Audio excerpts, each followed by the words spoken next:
Hello, sports fans, and welcome to Otsego TV for today's triple header of Knights basketball, starting with the freshman game, then going to the junior varsity, then finishing with the varsity game.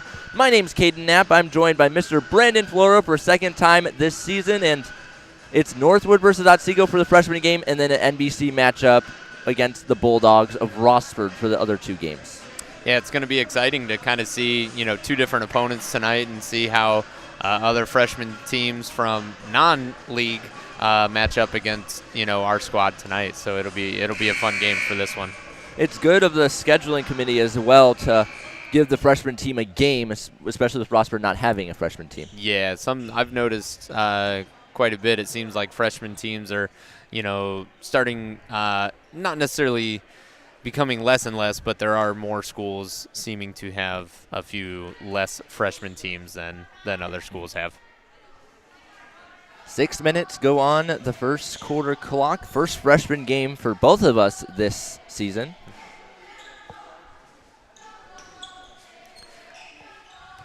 Looks like we got Trevor Brooks taking the jump ball today. Brooks 6 foot tall. Toss the ball up and we're underway with the Knights possessing the tip. Johnny Vollmer taking the ball up the floor.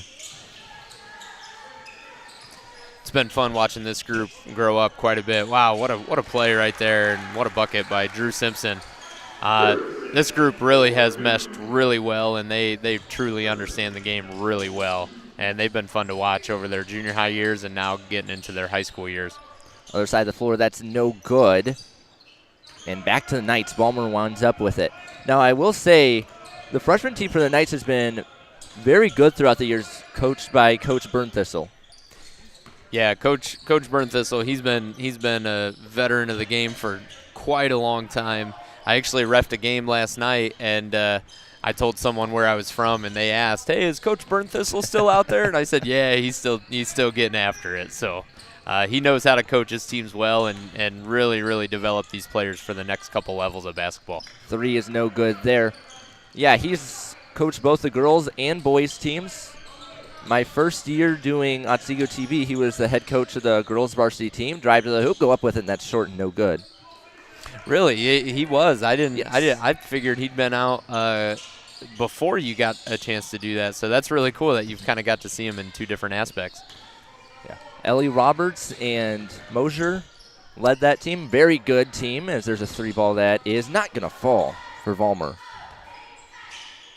Offensive rebound, take a shot for the elbow, and that's not good for Brooks. But another offensive rebound and then a tie-up. It'll go to Northwood. But, yeah, year in and year out, wherever he's coaching, that team is competitive. Absolutely, yeah. He knows how to get the best out of his players for sure. We were not provided with a Northwood roster, so can't give you any names for them. Approaching the 4-minute mark of the first quarter, Knights lead at 2-0, and that's no good. Shorten that shot.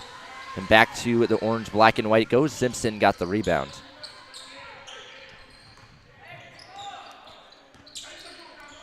Looks like Northwood's sticking with a man defense here, trying to keep that ball out there at the perimeter. Up with it, and a whistle and a foul. Simpson will go to the line. They kind of exposed that man defense there with Simpson getting open underneath, just hesitated a little bit, but he drew the foul. Yeah, when you're playing a man defense and you're really pushing up towards the perimeter, what you want to do to try to get that ball in the paint is you set those high ball screens and you let him slip back door for a quick layup. Shot 1 is no good.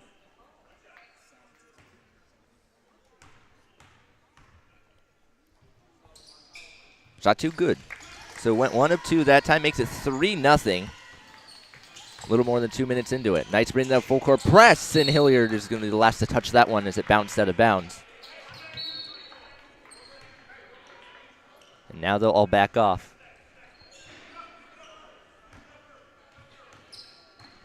Full court press, very important. If you can execute it well. Looks like the Knights are coming out in a 2-3 defense to start off this game. Drive the baseline, kick it out.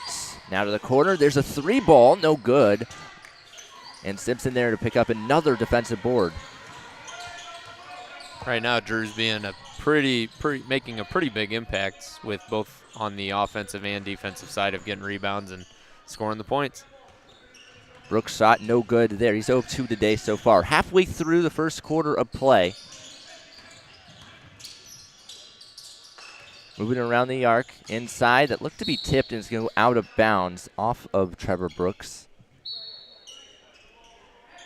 Boy, they sandwiched that Northwood player there. Yeah, Didn't give him a chance. Yeah, really, absolutely. And that's the nice thing about a 2-3 is it allows you to play that high ball defense, or high post defense, I should say, to prevent that entry pass. Other side with momentum, had that blocked away from behind legally and out of bounds it goes. Nice defensive effort. Ballmer inbound it from the tee and Otsego. Get underneath, steps into the hoop, and that's good. That was a really, really well-designed inbounds play of setting a straight screen and then going across and getting the elbow screen to slip back door on that one. Andrew Simpson has all 5 points today so far for the Knights, and he goes to the hoop, and then he's going to go back to the charity stripe. He went 1 of 2 last time there.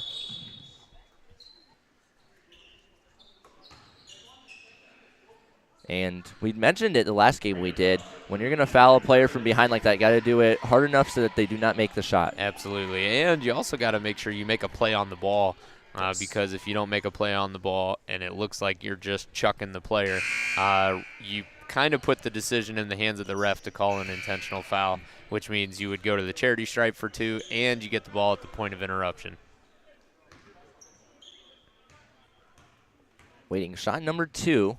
It's up. And good. So both times at the charity stripe so far for Simpson, he was gone 1 of 2, missing the first one, making the second one. Loose ball there. Brooks was in on it, and so was Simpson. Now Ballmer, pass it underneath. A lot of contact, take the fadeaway, and it's no good there. It looked like Brooks wanted a foul, did not get one. Yeah, it was one of those, yeah, you could have called a foul, but let's try to get a flow to the game here. And now traveling violation. 2:18 mark, 6-0 Otsego. There's only been 2 fouls so far. Ballmer takes it up the floor, receiving the inbound from Simpson.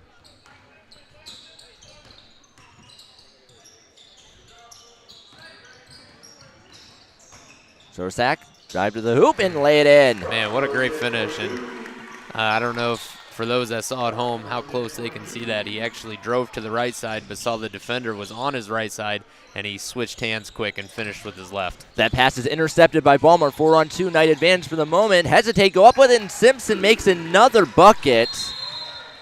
8 points for him. It's 10-0, and Northwood's going to use a timeout. Yeah, that was a good timeout. You got to stop the bleeding, especially when when you really haven't created any offense, and right now Otsego's got all the momentum in the world to really run away with this one really quick. We're going to step aside, come right back. It's 10-0 in the early going to this freshman game. Caden Knapp, Brandon Flora, Otsego TV.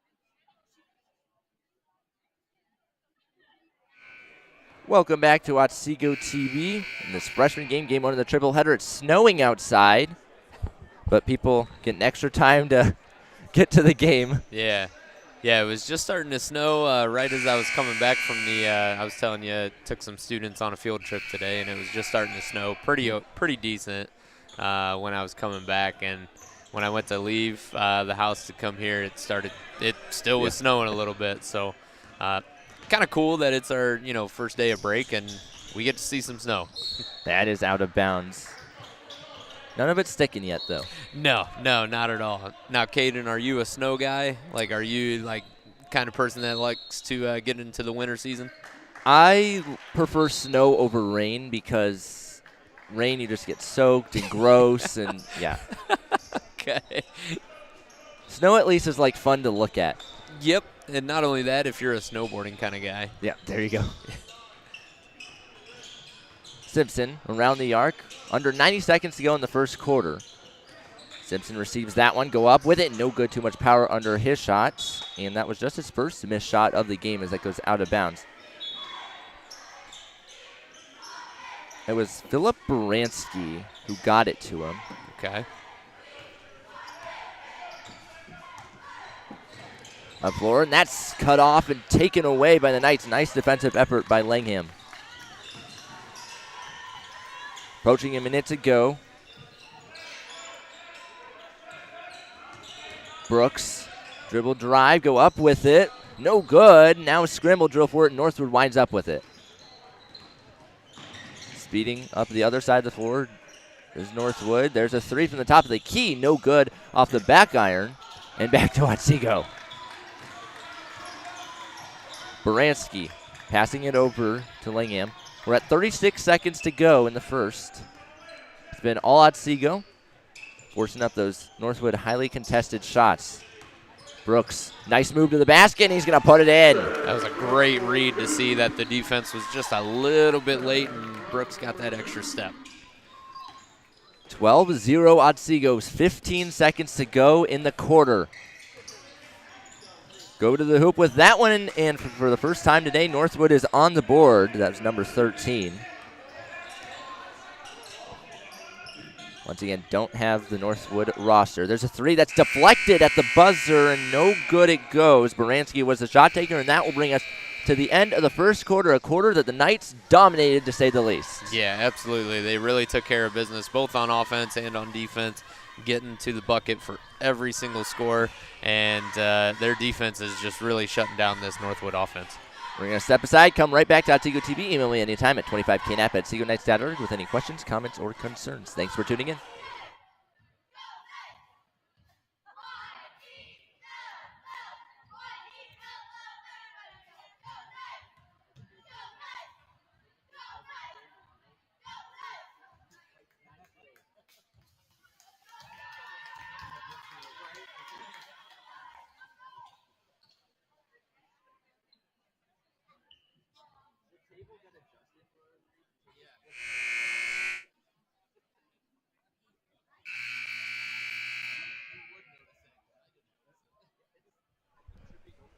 Welcome back to the Castle and the start of quarter number 2 of this freshman game. Game 1 of the triple header, and Friday triple headers are the best. Yeah, there's, people love Friday night football. Yes. I love Friday night basketball with a triple header. Yes. I really do. There's just nothing like it. You got the inside, you got the heat, you're Yes. not cold. And when a stadium's packed, it gets really fun. Go up with it, and no good. And then, tightrope the baseline to get it back for Northwood. Oh, good hustle play. And then off the official, that one goes and out of bounds. Ooh, there's a quiz for you. When the official is on the court, is the official part of the court? I would say yes, based on him not blowing the whistle there. Yeah, there you go. As long as if the official is on the court and the ball hits off the official, a lot of people think where's the whistle? But he's part of the court. So as long as if the official is not out of bounds in some fashion, that ball is fair play. Same things for football. Yes. There's a shot, and bank it in. And now Coach Burnthistle's is going to use a timeout as it's 12-5. Score the first points of the quarter. And the Knights use the full timeout. They have 4 remaining. Each team has 4 remaining. I'm going to step aside, come right back to Otsego TV.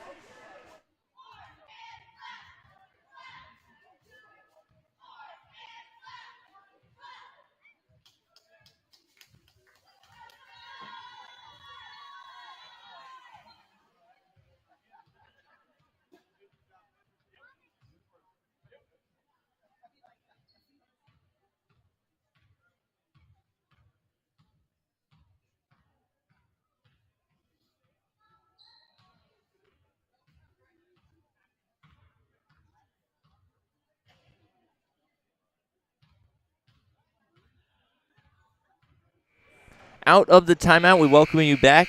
7-point advantage for the Knights.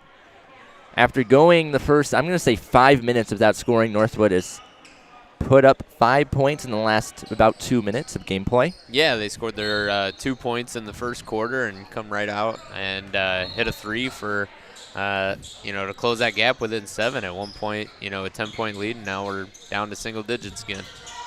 Also a fun note about today, for the first time this basketball season, the pep band's going to be here. Oh, very cool. And there's a carry. I believe they'll enter sometime during the junior varsity game. Halftime, if I remember from last year correctly, unless they change it up a little. Okay. And I tell you what, it's as a ref, it's really fun to ref when you got the pep band playing and such. It really does make for a good time. As that goes out of bounds. And the night student section also is going to show out tonight, definitely. I would hope so, considering they have no school tomorrow and no school for the next 16 days. So go up with it and whistle in a foul. We'll get 2 shots. Yeah, the student section has been traveling too. They were in Lake. They made it loud. We were talking about that earlier. There was a good crowd at Swanton as well. Yes. Yep. Shot 1 is no good for Ethan Beckstein. Looks like we got some subs coming in. Trevor Brooks coming back in, Drew Simpson. And I'm going to guess Brock Sorosiak is coming in for Ethan Beckstein there. Shot 2 is good. That was Langham, not Beckstein. Beckstein was at the line. It's 13-5. Oh, sorry. I thought you were talking about who already went over there. Oops. You're all right.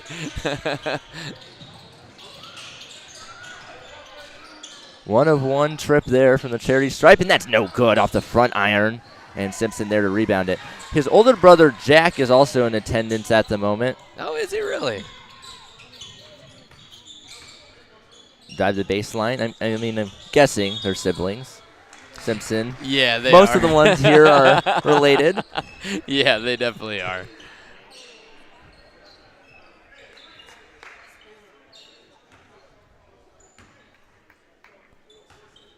So here goes Northwood once again. And, oh, that's taken away. Tell you what, this pressure that the Knights are putting on right away as soon as Northwood gets the ball, it's really disrupting their ability to get a good shot on offense. Vollmer. Tight defense, gets it off. Jump stop, kick it out. There's a Trevor Brooks 3, and that's no good off the back iron it looked to be, and back to Northwood it goes. Brooks 1 of 5 from the floor so far.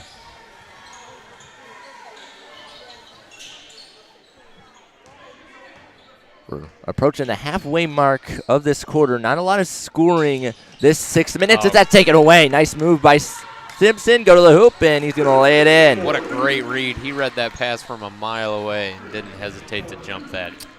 Andrew Simpson up to 10 points today. Get it out of the trap. Kick it down floor. Now to the corner. Ooh. Hilliard went all upward, and then that's blocked away by Brooks. He just came flying in there. Yes, he did. Yeah. Almost looked like Superman coming in and just saying, not today. And a good job to not land on another player. Absolutely. And another takeaway from Simpson here as he's driving up the left-hand side. Whistle and foul. Back to the line, Simpson goes. He's 2 of 4 today, as previously mentioned. Both times he's gone to the cherry stripe. He missed his first free throw, made a second one. Where's the wood, Caden, so you can knock on that to make sure. As I move up in the world broadcasting, I'm just going to have to bring a plank of wood everywhere I go. Shot 1 is good. Speaking of broadcasting, I actually didn't know this till last week. I was watching a sporting event. I can't remember what it was, and they were going over, kind of like top 3 pieces of news in the sports world. As Simpson makes his second free throw. Looks like Caden was good luck for him on that one, hitting 2 for 2. Did you see Dick Vitale is now cancer-free? So, I did not see that, but yes. Congrats to him. That's awesome, though. Yeah, he had been undergoing a lot of chemo and a lot of different treatments, and they're hoping that he can actually recover well enough to maybe make it back for one, maybe a couple more games. But yeah, that was some exciting news to see, and I don't know if you've actually studied on him a little bit or watched or tried to gather some stuff from him, but he's definitely got a unique personality. Yes, he does. I am very familiar with him. Actually was on LinkedIn yesterday, and one of the people I have a connection with on there was posting that is like, oh, it's been 10 years since I lived my lifelong dream of calling a game with Dick Vitale. Oh, that's really cool. Brooks to the hoop whistle, foul! Count the bucket.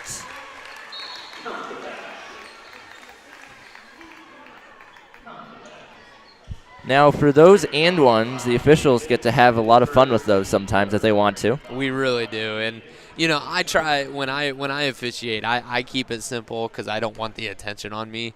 But there definitely are some officials at what I call, as Trevor hits his charity stripe shot for the 3 points there on that play.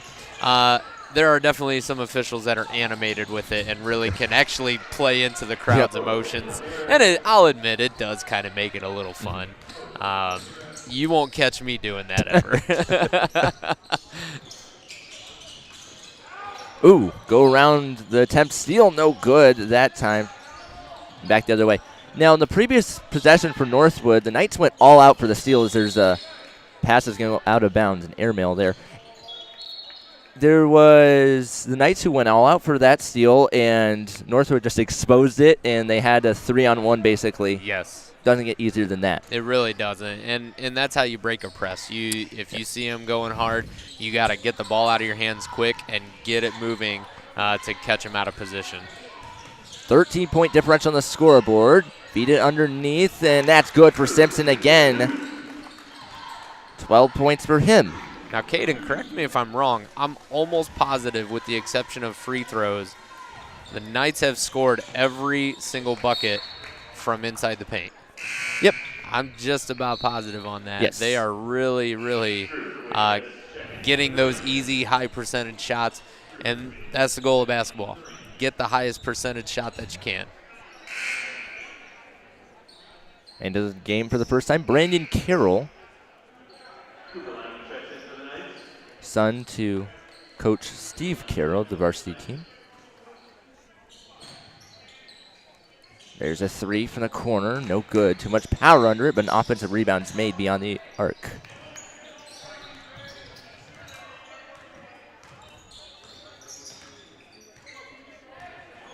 I was doing a BGSU versus Marquette game on Wednesday as there's a three, and it fell in off the glass. But what I was saying with that is Marquette's strategy was to just swat the ball in the air anytime they missed a shot on offense to let someone beyond the perimeter get a rebound. Oh, okay. That's interesting. Which, the reason I brought that up is as a foul, because that Northwood three kind of reminded me of that with them, like, getting the rebound from beyond the arc. Yeah, absolutely. That's quite the interesting strategy. I've never really heard of that. It's like they would, I've seen it a few times, but they'd have like 2 or 3 players just camp outside the arc, and then, you know, when you have a taller lineup, you can sometimes just go swat it, especially if you're playing a shorter team. That's true. That is true. Which, Bowling Green, when they're all healthy, they're not a short team, but right now, little short. Yeah. There's a shot, no good. Speaking of not a short team, I was looking at all the players for this freshman team as that ball goes out of bounds. I would be the shortest player on this team right now if I were suited up with these freshmen. I am 5'7", so there are a couple kids. I'll give them the benefit of the doubt, and maybe they're 5'7.5" because they're all still growing. But Splish splash. Oh, man, nice shot to get it back within single digits again. Northwood, they're showing some tenacity here to try to come back. Going on a little run. But, yeah, I definitely would probably not fit in because of how short I am. There's a three. That's going to fall. The response, that wide open for Philip Baranski. Number 3 has 3 points. Jumps up, go up with it, and no good that time. Now the Knights will just barely get it, and that will bring us to the conclusion of half number 1. That was a big 3 by Baranski to make it more than a 10-point deficit again. Yeah, kind of one of those things as Northwood. You close the gap within 10. You got probably your goal for the half, and then all of a sudden the Knights just slam the door on that one. Caden Knapp, Brandon Floro, this is Otsego TV. You know you can email me anytime at 25knap at otsegoknights.org. Please check out our X/Twitter page at Otsego TV. If you have any questions, comments, or concerns, you know what you could do. 25-13 is the score after one half. We'll be back in about 9 minutes to start half number 2 of this freshman game. Thank you all for tuning in.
Welcome back to Otsego TV and the start of half number 2 of this freshman game, a freshman game at which the Otsego Knights lead Northwood 25-13 thanks to a late Philip Baranski 3-point shot.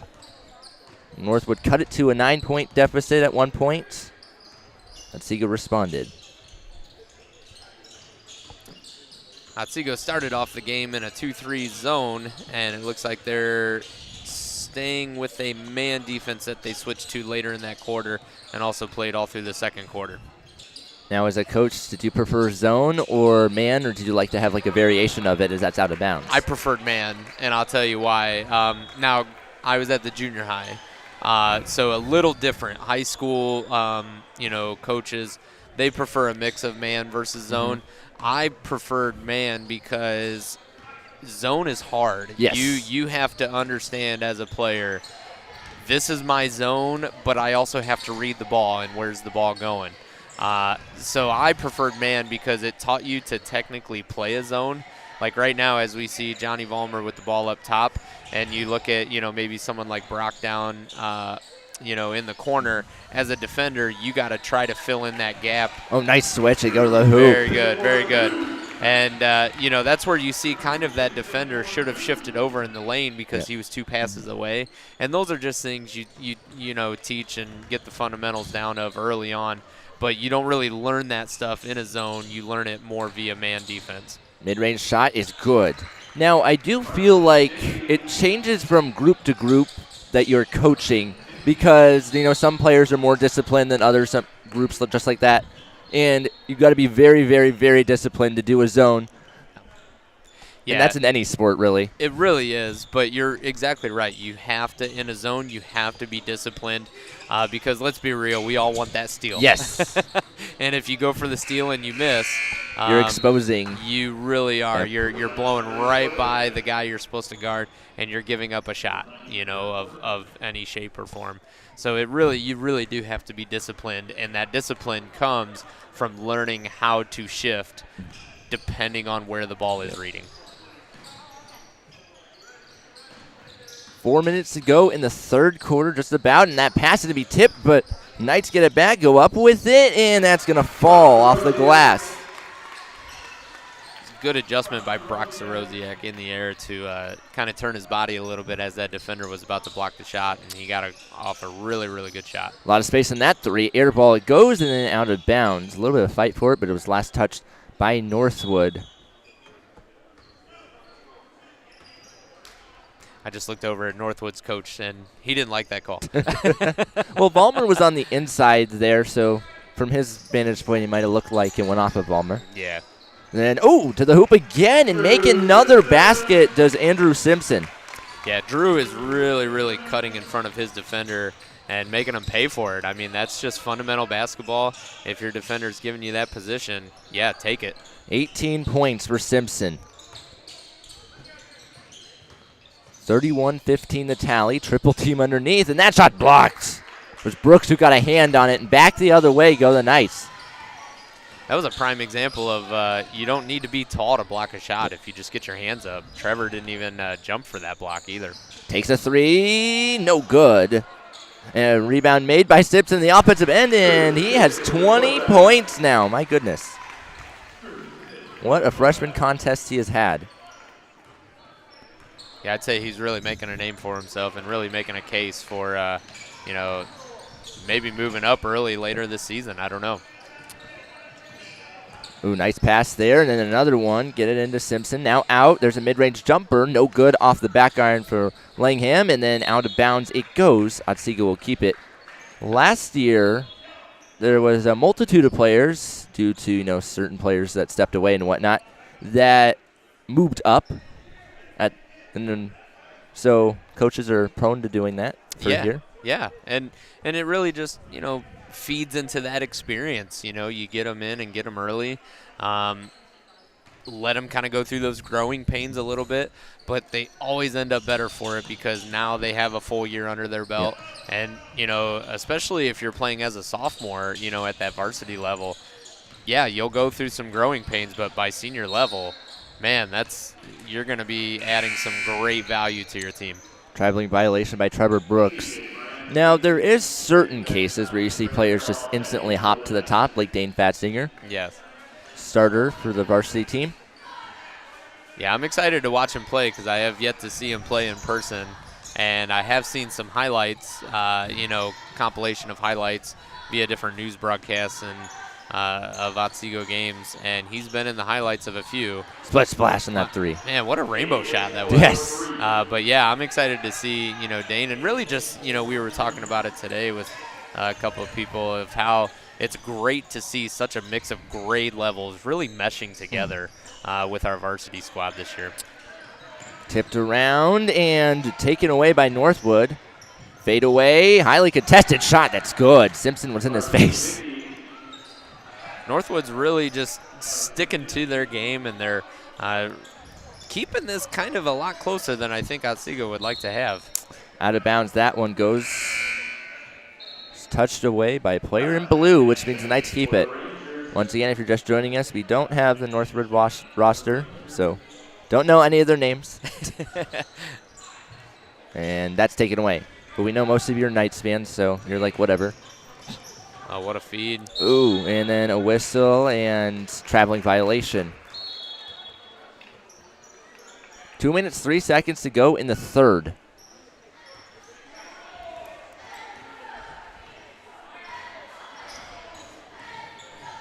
Knights lead it by 13 points. Take that shot for the NBC logo. Beautiful. And in it goes for Beckstein, his first basket of the game. 3 points for him in total. Tell you what, just watching these kids shoot on this freshman team, for Otsego, there's not a single person on the court that has bad form shooting the ball. They all have that great rotation. They all flick that wrist. They all follow through. They all keep their elbows tucked in. I mean, they really grasp the fundamentals of shooting. Passing it over and back. Bransky moving the ball around to Simpson. And then they'll hand it back.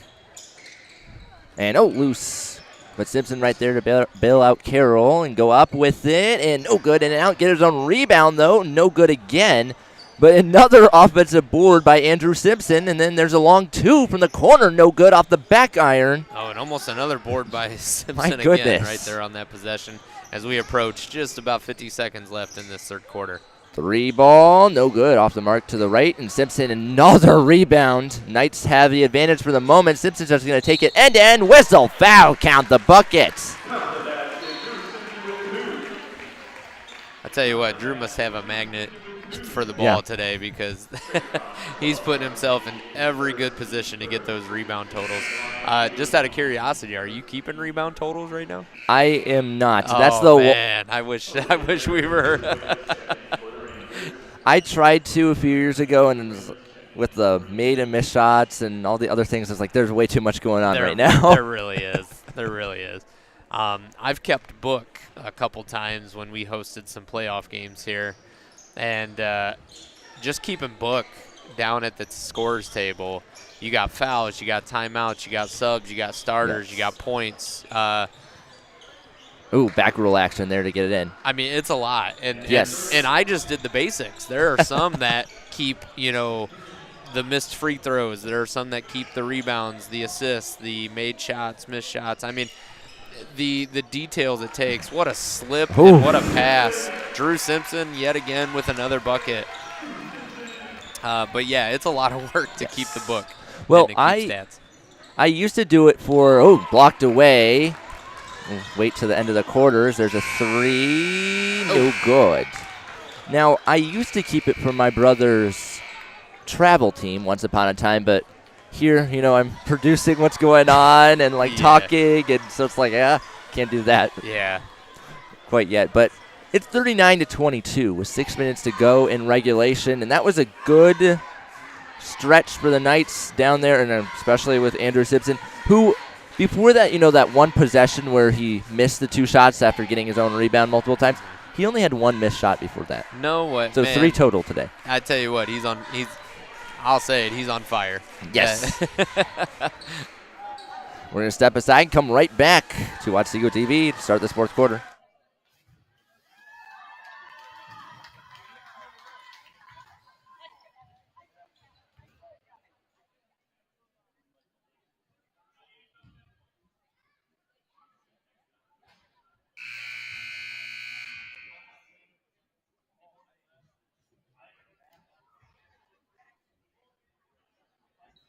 Welcome back to the start of quarter number 4 of this varsity game, freshman game, excuse me. I was thinking of the girls' varsity game yesterday, which is what I was about to talk about. Between this game, the varsity game yesterday for the girls, and the game one of the games we did last week, the numbers per quarter points have been so interesting, going straight in a line. The Knights scored 12 points in the first, 13 in the second, 14 in the third.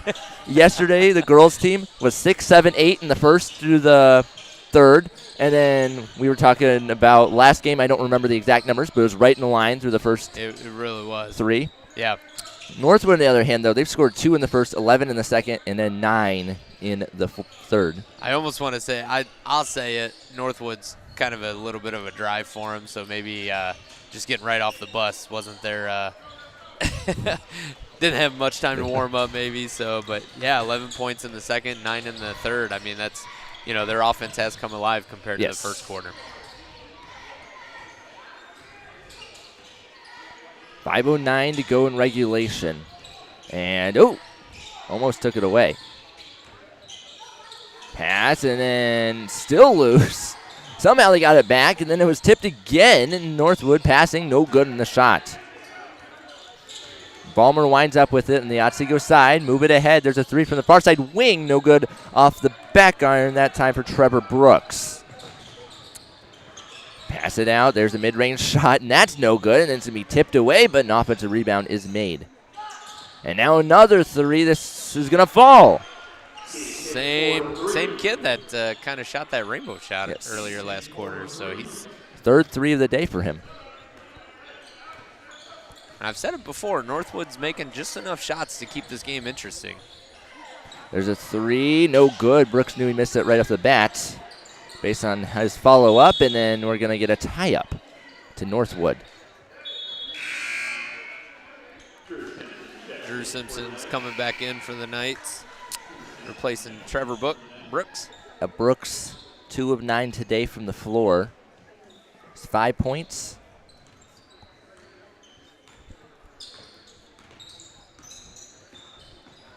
Simpson, 10 of 13, by the way. There's a 3 ball, no good. Too much power under it. And Vollmer speeds it the other way. And then, he had to take it away from behind. Didn't see that one coming, and then save that one, and right back to the Knights it goes. Sorzak, other side of the floor, go up with it, in and out that time. And now Northwood winds up with it.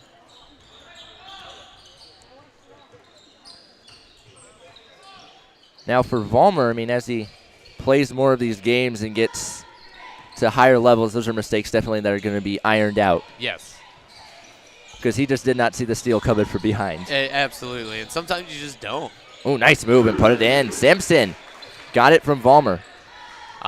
Yeah, there were times, I can't tell you, I always did try to give myself a peek behind, but one thing, if you don't know, how many players are behind you or who's left on defense or whatever, what you can actually do is count the players in front of you. Mm-hmm. If you can't see 9 players in front of you, someone's behind you, especially if you're looking at the defense. If you can't count 5 defensive players, you definitely know someone's coming. Got it to sneak in there, 41-27. And you got to do that counting fast enough. Yeah, you do. As well. Yes. As there's a shot from the NBC logo, and where can Simpson not make it from? You know what? I'd like to see him just chuck it up from half court. See at this point if he can put it in. Maybe he'll do that as time expires. Knights with a comfortable 16-point lead with about 2.5 left to go in this contest. Weaving and bobbing around defenders, no good.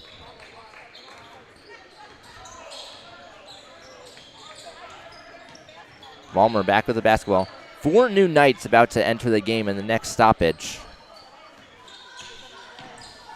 And it's nice to see that, all 9 players are getting action today. Yes. They've all gotten action at some point in this game, not just now coming in, but really just everybody meshing well together for getting out of this gym and getting out of this game with a W.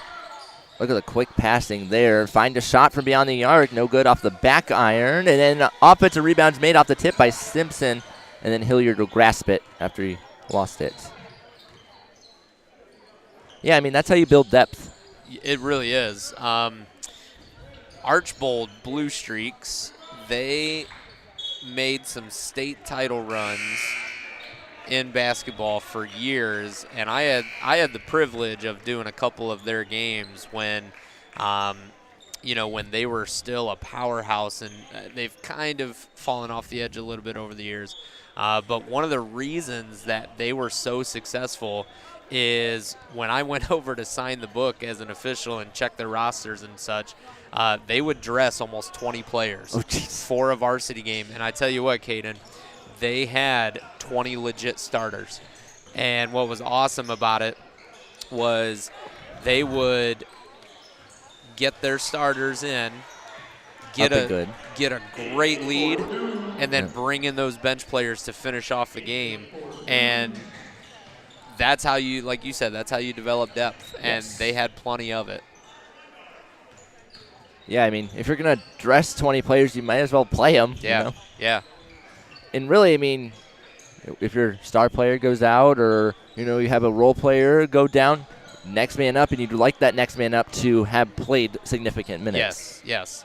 When I coached, and I mean, this is still my mentality always, you have to have a next man up mentality, because if you don't, you really are going to Brandon took a hard foul there, but he got up pretty quick, and he's going to the line for two.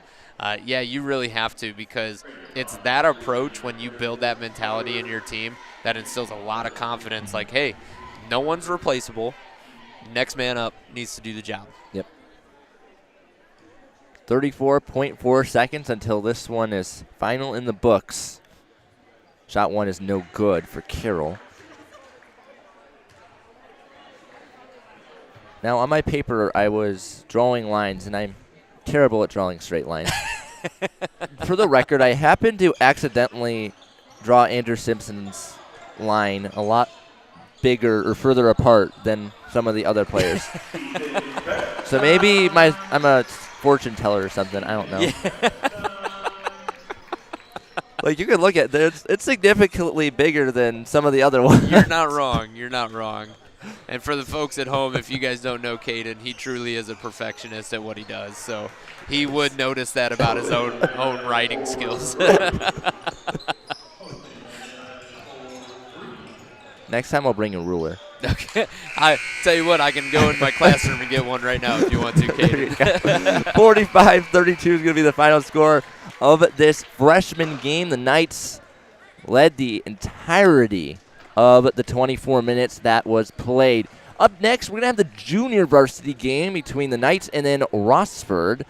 Rossford, only a junior varsity and a varsity team, so we'll bring that to you, of course, on Otsego TV. It's scheduled to tip in about 15 minutes from now, so we're going to step aside, and we'll be back to Otsego TV. You know you can email me anytime at 25knap at OtsegoKnights.org with any questions, comments, concerns, or if you want to shout someone out, please check out our X page at Otsego TV. We'll be back. Caden Knapp, Brandon Floro.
Hello, sports fans, and welcome back to Otsego TV for Game 2 of this triple header.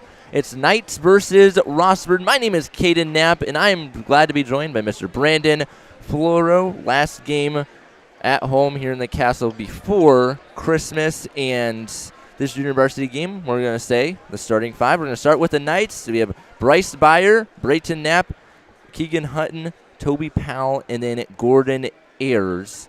Toby Powell, the lone freshman in that starting group, and we also have a sophomore and 3 juniors. Brayton Knapp, the sophomore. Then you go over to Rossford, and they have Jashawn Stewart, freshman, and then Colton Hoskins, also a freshman. Blake Odenweller, junior, plays for the football team too. And then you have Vinny Butler and Chase Lennon. Lennon, a freshman, Butler, a sophomore. Here we go. Butler's in the middle with Toby Powell, the kicker for the football team this previous season. 2 tall guys. Powell standing at 6'4", and the Knights possess the tip. Once again, I would be the shortest person on both teams for this squad, so really lets me know where I stand. Ayers kick it out. Now drive through 2 defenders, does Hutton, and no good on his shot, but he gets his own rebound off a tip and then gets it out to Byer. Take that shot from the elbow, and no good. It goes to Rossford. That floater didn't have nearly enough power, and first possession of the game on offense for the Bulldogs. Out of the double team, down floor, down to the corner, a lot of space on that 3, and it's going to claddle in. Start the scoring, Blake Odenweller. Looks like Rossford's coming out in a 2-3 zone defense here. Going to try to keep that ball out of the paint. Knapp dribbling around, going to get it over to Hutton. Now Powell.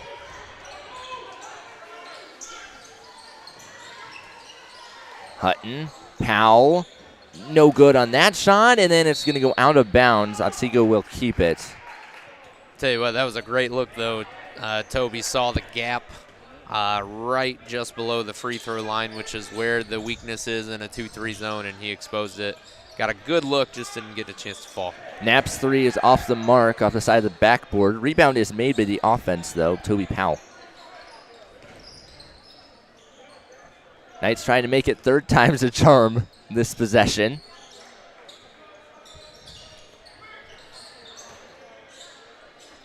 Clock continues to roll away. 3-0. Bulldogs lead it. Powell take a 3 from the wing, and that's going to fall. Trading threes to start the game today. Powell's a little more contested, and then he says, get that weak stuff out of there, but he didn't do it legally, says the official. That'll be his first, the game's first foul as well. I think he had too much of an acute angle there with his arm. The official called a hold on the wrist, so when he holds his wrist like this, he says he held him. I will refrain from what I saw. Free throw 1 is good for Colton Hoskins, the freshman, standing at 5'9". Let's just say I did not see a hold. Shot number 2 also falls. Maybe it was the wrong signal. It very well could have been. I've given the wrong signal before. That's good. Keegan Hutton from the corner. 6-5, Knights' first lead of the evening so far. It's jersey out, as you can probably see with all the students walking over to the student section. Have you seen one jersey that stood out to you as really cool there, Caden? You're probably going to say the Myles Garrett one, aren't you? I'm not. Oh, that's no good that time. I saw Charlie Conway of the Mighty Ducks. Oh, okay. I think I've seen that same person wear that jersey before at one of the football games, because I've also I've seen that before. Yeah, I'm a big fan of the Mighty Ducks. I mean that was my childhood era. D2, D1, D2, D3, you know, all that good stuff there. I just enjoy it, and I love seeing throwbacks to that. You're a Cleveland sports fan outside of the NFL. You Buccaneers fan. I knew that. Yes, and I know you're a Falcons fan because we've had many discussions about the NFC South. Trey Serrato into the game for the first time. Get around to Byer, who finds Keegan Hutton, and now to Knapp up top to reset the offense. Rossford still staying in that 2-3 zone despite giving up 2 threes to start the game. Powell. Back to Serrato. Triple team out to Knapp. Had space on that three. No good. Off the back iron. And then scramble drill. Hutton winds up with it, goes up with it, and gets it to fall off the glass. And then the front iron. And way to use his body to get around the defender in the air. He knew he was coming up to get that block, and that was just a great defense there. Great way to use the body there. High pass, and then great defense by Serrato to wind up with it. And then Hutton has his pass deflected out of bounds by Lennon.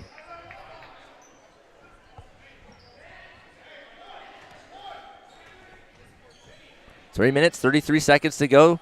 The Knights have a 3-point advantage at the moment. Inbounded from the second G in Otsego. West side of the gym does Hutton to Byer. The top of the key. Gets it out to Toby Powell. Finds Serrato. Continue to move around the arc. Now drive. The baseline. Does Knapp go up with it? And he's going to go to the cherry stripe to shoot for two as Jashawn Stewart was there. It's going to be him or Butler tagged with the foul. Check that Odenweller.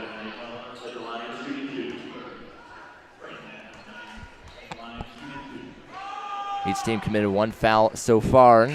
Free throw one is good. First point of the evening for Brayton Knapp.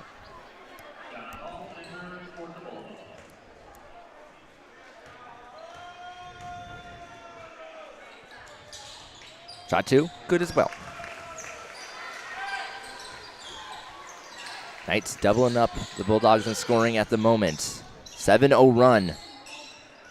And oh, that is intercepted. Knapp ahead to Hutton. Fast break and whistle and a foul. They'll send Hutton to the line. That was a good defensive foul there to keep it from being an easy basket. Yeah, and kudos to Brayton Knapp for that pass. That was a great on-the-money pass to keep Keegan in stride to try to get that layup there. Shot one is good for the junior. Gordon Ayers checking back in for Trey Serrato. Byer will also go over to the bench for Monty Martin. Shot two good as well. 7-point differential on the scoreboard. Knapp, the lone Knight in the Rossford backcourt. Oh, almost a backcourt violation. Well, that I'll tell you, it actually was, because the ball was in the front court and the Rossford player jumped from the back court, caught it in the air, and did not land in the front court before he touched the ball. Should have been called a backcourt violation. So it's like where your feet were last, basically. Pretty much. Once that ball is in the front court, if you as a player have backcourt status until you put a foot in the front court. So catching that ball out of midair and then jumping into the front court after the ball has already been in the front court, that is a backcourt violation. Now, is it a backcourt violation? There's a Powell three, no good, and the rebound made on the defensive end. Now, is it a backcourt violation if you have 1 foot in the front court, one in the back, and you catch the ball? It depends on where the ball is at. If you're bringing that ball up the court, no. If that ball has already been established in the front court, yes, it would be. Traveling violation there by Knapp. Yeah, there's a lot of points to consider when considering backcourt violation. You know, the first thing first, in order to have front court possession or front court status, you got to have 2 points, or they say 3 points, as Keegan Hutton gets a steal and goes in for a layup to put the Knights up 9. What a move for him. Left. Yeah, absolutely. So backcourt or over and back for a violation there. What you're looking at, you have to have 3 points in the front court. You got to have 2 feet and the ball. So technically, if I'm bringing that ball up the court and I'm dribbling, I can put both of my feet in the front court and still dribble in the back court, and that is not backcourt violation. I can straddle that line all I want to. I can have both feet in the back court and dribble in the front court. It doesn't matter. 2 feet plus the ball have to be in the front court before that division line becomes like an out-of-bounds line for backcourt violation. It's 14-5 in favor of Otsego. 2:02 to go in the first. This is a timeout called by Rossford, a timely one, I would say. Yeah, the Rossford jumped out to a lead of 5-3. Keegan Hutton took a 3 to make it 6-5, and it's been an 8-0 run ever since. Ryman.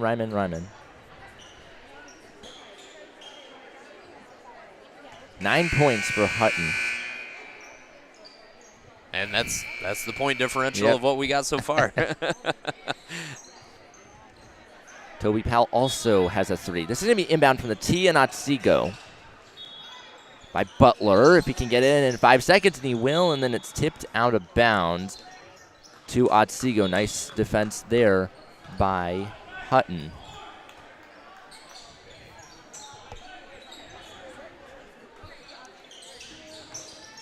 Inbound it from the first Owen Otsego, getting in to Toby Powell on the near side. Back to Hutton, go up with it from the block, and he's going to put it in. Wow, what a lapse in defense on Rossford's part to leave open the inbounder as soon as he threw it in. And then the Knights are going to force another turnover. Knapp and Ayers in on the double team. I've seen it in the freshman game, and so far in this game, the Knights on defense, what they're doing is they are using that sideline to their advantage. They are forcing the ball to the sideline, and as soon as they do, they're jumping a double team to really make it 3 defenders versus 1. Short 3 there, just Hutton's second missed shot of the evening. Swing it the other way, go up with it, no good that time for Butler. Get his own rebound, though, back up with it, and Monty Martin, look at him put it on the defense there. Yeah, very much. Both were going at it. Both offense and defense were going at it, and I love that the refs are just letting that go. Let them play it out.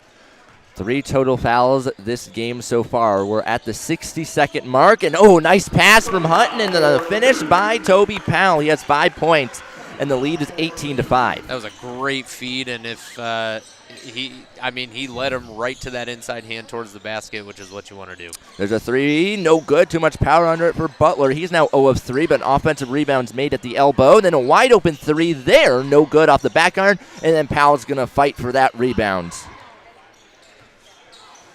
Toby's really getting after it under the boards already for this first quarter. Rossford 1 of 8 from the floor to start this one. Odenweller, the lone field goal. Powell from the NBC logo gets it back to Hutton. Now over to Knapp. 18 seconds on the first quarter clock.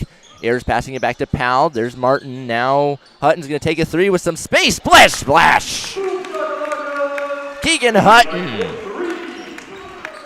Much like what we saw in the freshman game with Drew Simpson starting off hot, we're seeing Keegan Hutton really just tear it up from the floor. And then Powell is just going to bat it out of bounds as the first quarter clock expires.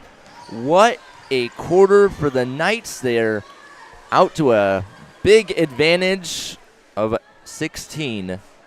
Heading to the second 7 minutes. My name is Caden Knapp with Brandon Ploro. Email me anytime, 25knapp@otsegoknights.org. We'll be right back.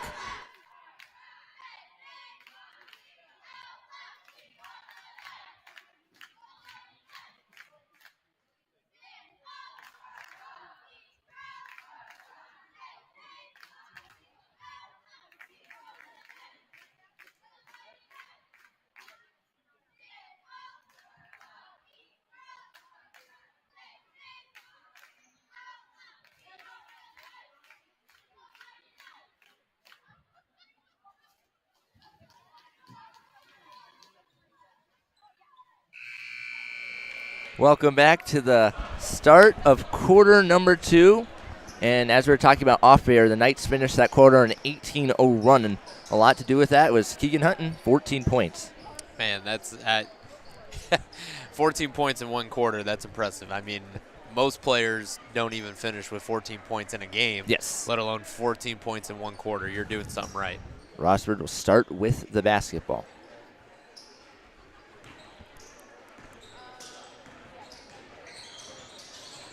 Still going to the east, and then out of bounds. Knights get it. Looks like we got some new faces to start this quarter. Hanthorn, Koch, Serrato back in. I think I see and Hartman. Aiden Williams out there too. Yep. All right.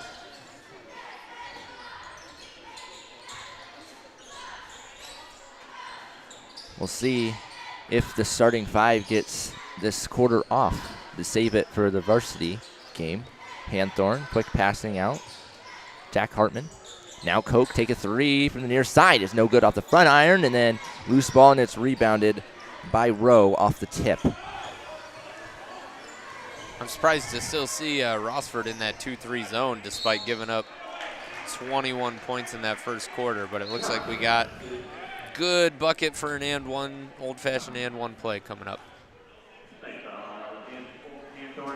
It looked like Eldon Hanthorn was the guilty party of that foul. So Vinny Butler will go to the line to shoot one. That was his first made field goal after starting 0 of 3 today. And he misses his free throw. Trey Serrato with the rebound, goes for the outlet pass, and no one was there for that. Back to Rossford, take a 3 from the top of the key. Splash, splash. Brian Vargas, the junior. 5-0 run to start the quarter for Rossford after allowing that 18-0 stretch. And then, that's just tipped up in the air and taken away by Vargas. Now ahead, and that's cut off and taken away by Landon Koch. Swing it the other way, and now Aiden Williams is going to take it slowly up the floor. That was an important steal because if that gets through, Rossford's getting a wide open layup to close this gap to 9 points here. And that's going to be out of bounds. Vargas was the one putting on the pressure. Jack Hartman last to touch it, the sophomore.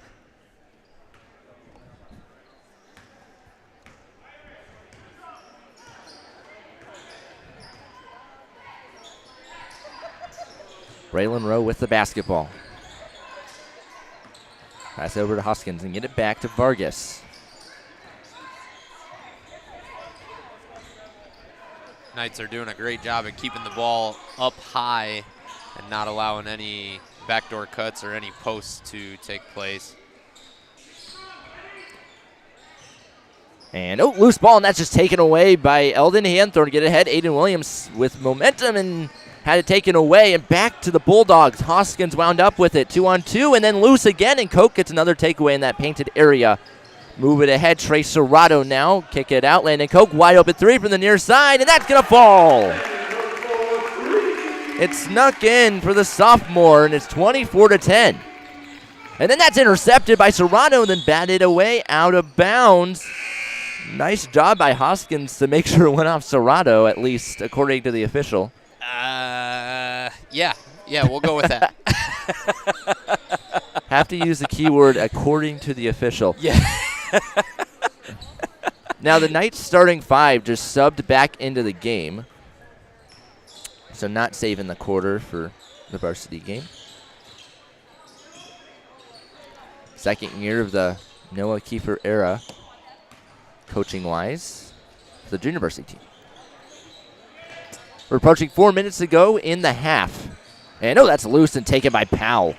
Good defense by Bryce Byer to force him to that baseline to give him the extra defender to force an unwarranted pass there. Knapp, my goodness, put that in. He now has 4 points, 1 of 3 from the floor. There's a double team by Knapp and Byer. Pivot out of it, but it's Vargas. Don't know how he didn't move his pivot foot there, and then there's a travel committed by Rowe. And there's your moving of a pivot foot. It's almost like, Caden, that's twice you've technically predicted something tonight. So, so now I guess since we're on this prediction thing, do you have a prediction for the Indiana-Notre Dame game tonight? I want Indiana to win, but I think Notre Dame is going to, just because it's played in Notre Dame. As Toby Powell whistle and a foul, count the bucket. What a great power move by Toby to absorb the contact and still not lose possession of the ball, going up strong for that layup there. I did see snow in the forecast, so I don't think it's going to be a very high-scoring game, I will say. Ooh, that could be a factor because I know Indiana loves to score. Mm-hmm. Shot up and good for the freshman. He now has 8 points. By the way, that foul was committed by Braylon Rowe of Rossford. Vinny Butler's going to pass it over now to the corner to Rowe. And back up top to Butler to reset the offense. Stewart, guarded by Byer. Move it out. Go up with it. No, that's swatted away by Powell. Other side. Great active hands. Now Knapp take a three from the wing. Splash, splash. Catch and shoot.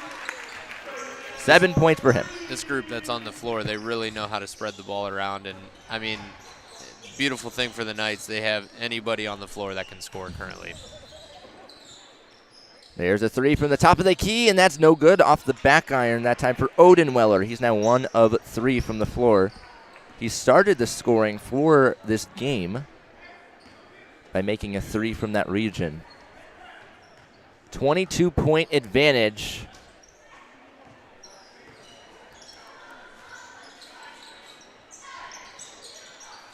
I did just get a text, by the way, from my second cousin saying that Mighty Ducks is also her favorite movie. Oh, very cool. Very cool. And there's a whistle and a foul. Looks like Toby Powell will be the guilty party. So, multiple fans of that jersey you saw earlier. All right, let's go. That's how I know America's in good hands, because they know the classics.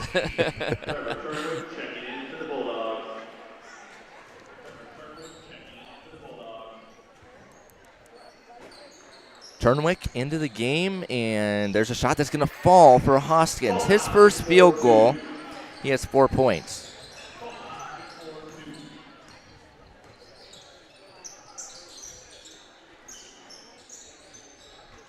Into Hutton, and that was not a legal play by Rossford's defense. Yeah, I mean, Odenweller. Trying to go for the ball from behind, you're going to get caught 99.9% of the time with a foul.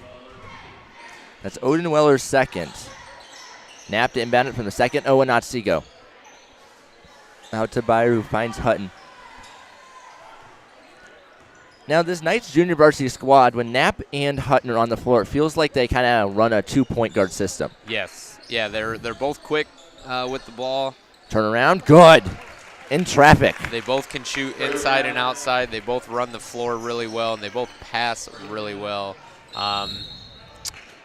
As Rossford's going to call a timeout here. Yeah, Brayton had a really good steal and a really good pass to lead Keegan to the basket. I mean, just watching those two play together, you can tell they're really in control of this offense. We're going to step aside with 1:23 to go. It's 34-12 Otsego in the second quarter of this junior varsity game. This is Otsego TV.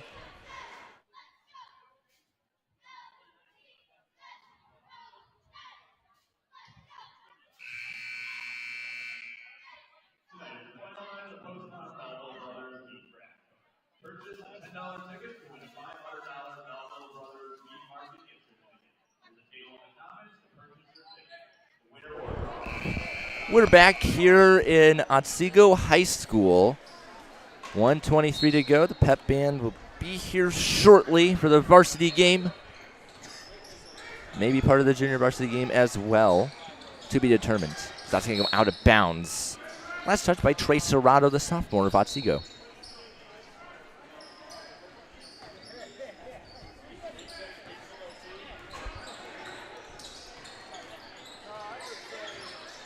Dribbling around, drive to the hoop, and no good. Nothing going well for Rossford right now, and that's no good. And then Koch winds up with it.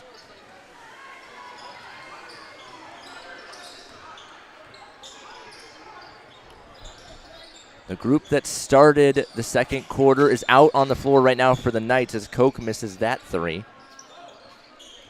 He's 1 of 3 tonight. All of his shots have been from beyond the arc. All from right about that same spot, yes. too. He likes those wings. Yeah. And no good. In and out that time. 29 seconds and counting. Second quarter of play. Aiden Williams over to Monty Martin, who finds Landon Koch. 18 seconds. Serrato Nice feed to Williams. He couldn't finish there, and then it's tipped up in the air and throw it off of a Knight in Jack Hartman, and Rossford's going to get it back. Nice heads-up play there by Brian Vargas.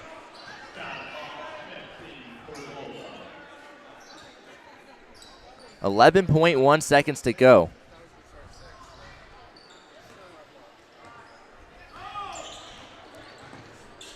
Up floor goes Vargas, and that's taken away. Jack Hartman. 2 seconds of the clock. Just launches one up at the buzzer, no good for the sophomore. Great read and great steal by Jack Hartman to recover on defense here. And that will bring us to intermission here at Otsego. It's 34-12 in favor of the Knights. They're leading this one big. We're going to step aside, and we'll be back in about 10 minutes to start half number 2. Caden Knapp, Brandon Poro, Otsego TV.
Welcome back to Otsego TV and the start of half number 2 between the Bulldogs and the Knights. It's 34-12 in this junior varsity game. The Knights really played well in that first half. Yeah, they did. They came out firing on all cylinders. A little bit of a slow start, but they were down 5-3 in that first quarter, and once they got on top, they never looked back. Yes.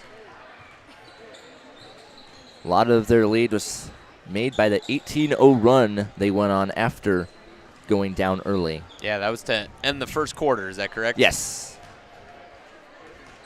Same starting 5 out there for the Knights. They'll be going a different direction, though, now going to the east. Like I predicted, the pep band did walk in during halftime. I'm on fire right now with my predictions. Yeah, you are. I mean, I don't know whether to tell you. You might as well quit while you're ahead. I know. Or keep going.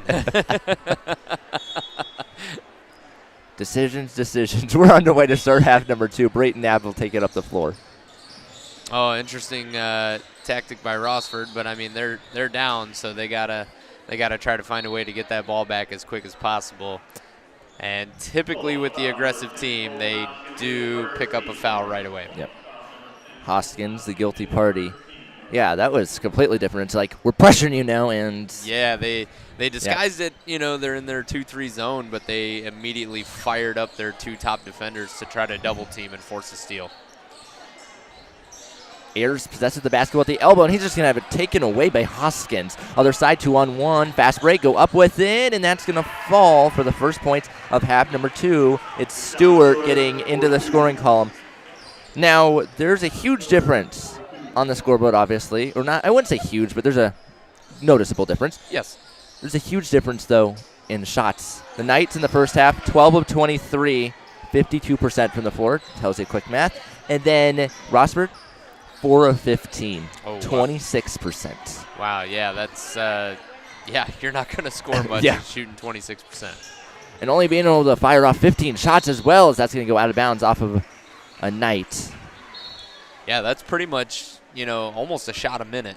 Yeah. And for the first half. And in basketball, that's just not going to cut it unless you're going 15 of 15. The Knights are just not letting them get those shots off. And loose ball along the baseline, and then Rossford somehow winds up with it and then goes out of bounds off of Butler to Otsego. 1 minute and 10 seconds into the second half of play.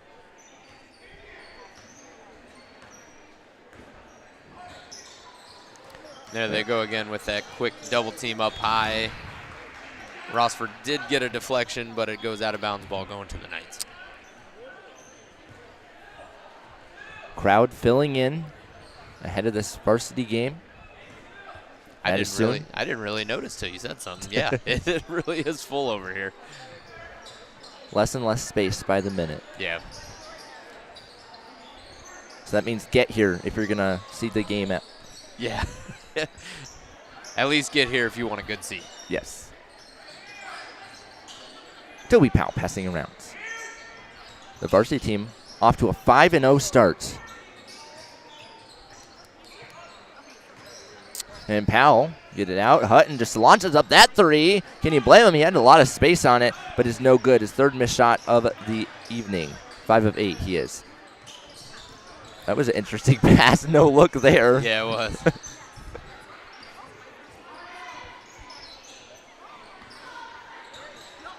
Knights are still sticking with a man defense. Drive to the hoop and then a whistle and a foul. Should be on the floor. I believe Keegan Hutton's going to be the guilty party. Yes. His first. The Knights have only had 3 players commit a foul thus far, in now Keegan Hutton, and then there's Toby Powell with 2, and Eldon Hanthorne was tagged with 1. Rossford has 4 different players committing fouls. They jump stop. A lot of Knights in that painted area. And I tell you what, that goes to show no good in the 3. How good the coaching is for defense, because you can play great defense all you want, but if your hands are active on the player, I mean, you're going to get caught with fouls. But right now, the Knights are playing active defense, but clean active defense. Which is exactly what you want as a coach, as there's a whistle on the foul. Knapp set up Powell underneath. Looks like they're going to tag Odenweller, his third. Now, for Rossford, you have Stewart committing 1, Hoskins committing 1, now Odenweller up to 3, and then Rowe has committed 1. So really, I mean, not too much fouling on both sides. Biggest key for that one is Odenweller with 3. So I wonder, and it looks like coach is keeping him in with plenty of time left in this game still, showing how important of a player he is. He needs him on the floor. But with 3 fouls, that's pretty dangerous because you pick up a 4th one, and now you got some major decisions to make as a coach. Toby Powell, 2 of 3 from the charity stripe. It's 35-14. And that's taken away. Here goes Hutton, other way. 3-on-2 advantage for the Knights. So Hutton's going to do it all himself and put it in the hoop. He scored 14 points in the first quarter, and that's his first basket since that mark. And that was great fundamental basketball to control your body and use that shoulder to help create some space.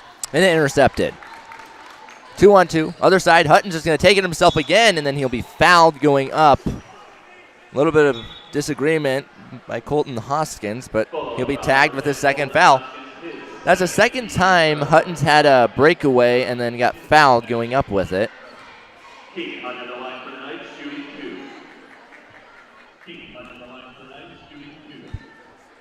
Hutton, 2 of 2 today from the line. No good on the first one.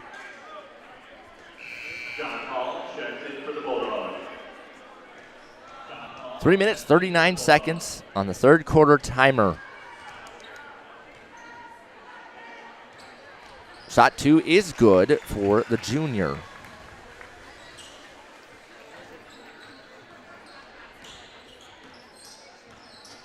Bulldog flying up the floor, Vargas. And that is intercepted by Ayers. Another turnover.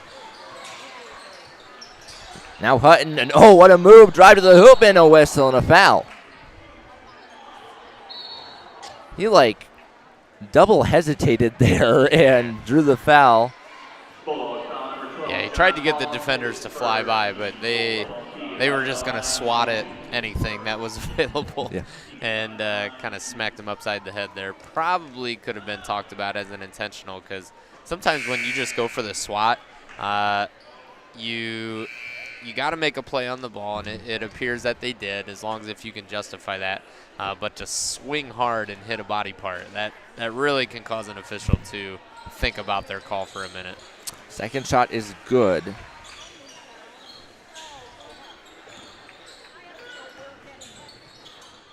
There's a 3. Yes! Got it to go there. And Blake Odenweller, second made 3 of the evening. He's 2 of 4 from the floor now. Hanthorn is into the game. Byer takes a 3. No good off the back iron. That one goes in the rebound made by Rossford.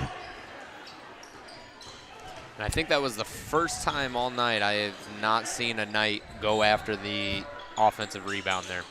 No good off the back iron there. Other side of the floor. Hutton with it in the corner. 2 minutes, 39 seconds.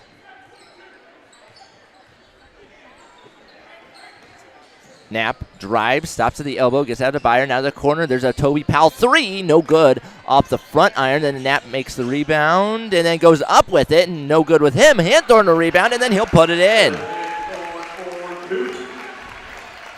And that's what happens when you go after those offensive rebounds and follow your shots. You're going to create more opportunities on offense.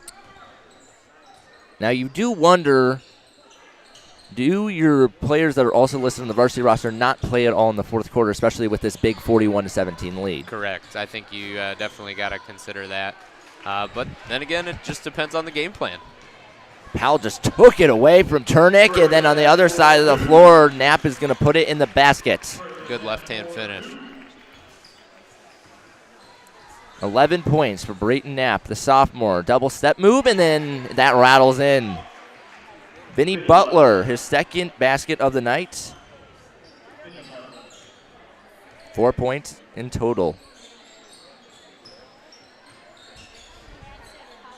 Knapp goes up with it again, and no good that time, and he gets his own rebound off the deflection, and they're making it look easy right now. Yeah. Yeah, this is just basic fundamental basketball, and once you have, I mean, I preach it to my kids all the time. If you can get the fundamentals down, Keegan Hutton with the finish at the rim. If you can master the fundamentals of basketball, it really does become an easy game. Yes. 56 seconds and counting to go in this third quarter. Knights have opened up a 28-point lead. Up with it, and that basket counts. That was Colton Hoskins. 6 points for him. He is 2 of 2 from the floor. As Hutton go up with it, no good. Byer there to rebound it underneath. Double team goes back up with it, and no good. And back to Rossford. Out of the double team, get it ahead. Driving, whistle, foul, called, and it's an offensive one on Hoskins. His third personal foul.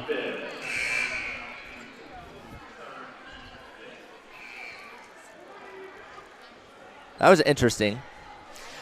Yeah. And it was not called from the lead official either. Yeah, that was called from the trail, who was actually more than beyond half court. So, yeah.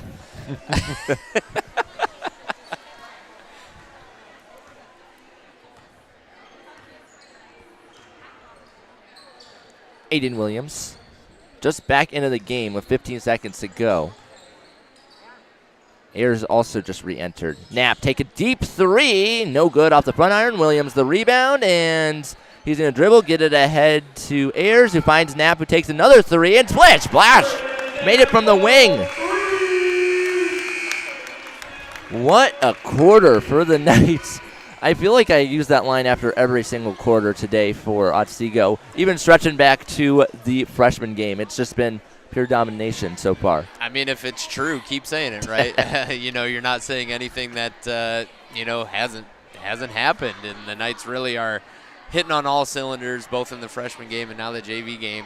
Really playing well against this Rossford team for this JV game.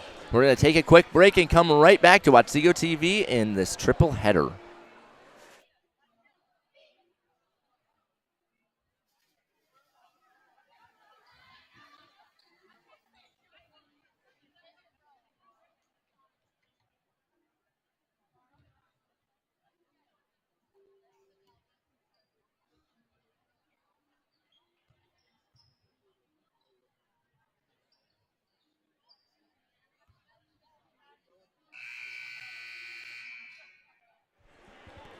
Welcome back to the start of quarter number 4 of this junior varsity game.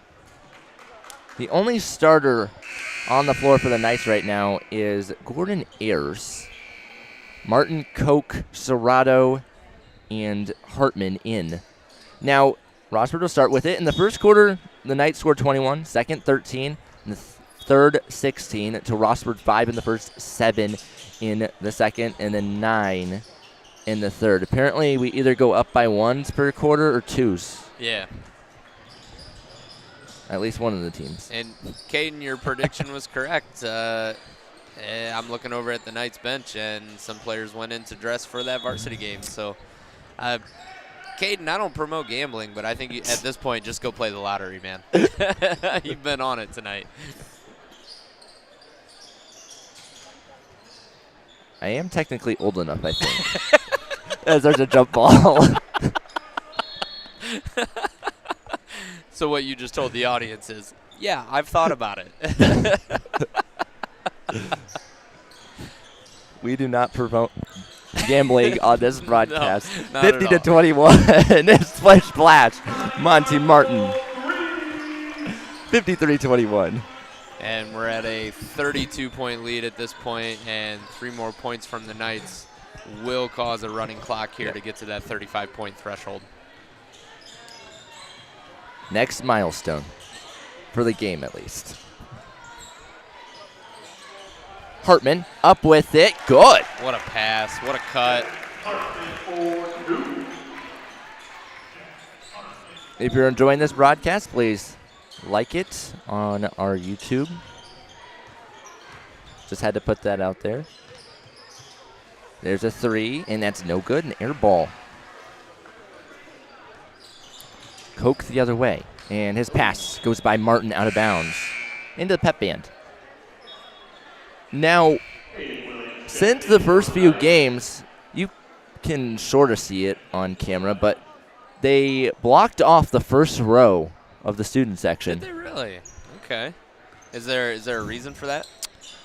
I think maybe because sometimes they get out there, so maybe they're too close to the officials or something like that. Is Martin up with it and good. What a reverse layup. And way to read that there was a defender on that right side, so that he went to the up and underneath there. Now, I will say I am a fan of them doing that because when they're all standing up, it's hard to see that corner. It is. From my vantage point as that falls. Yeah.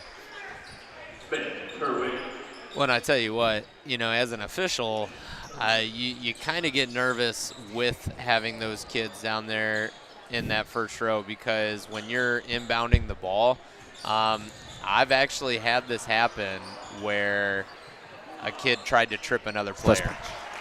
Jeez. Yeah. My goodness. It's unfortunate. Yep.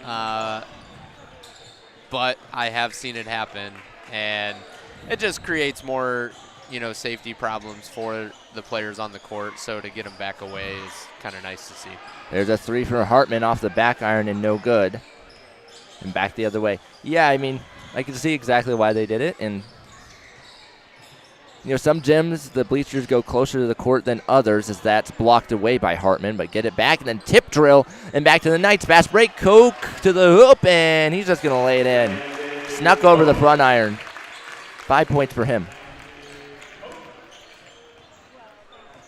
4 minutes and counting in the fourth quarter play in this one, and there's yet another Knight takeaway. Other side, Serrato, good.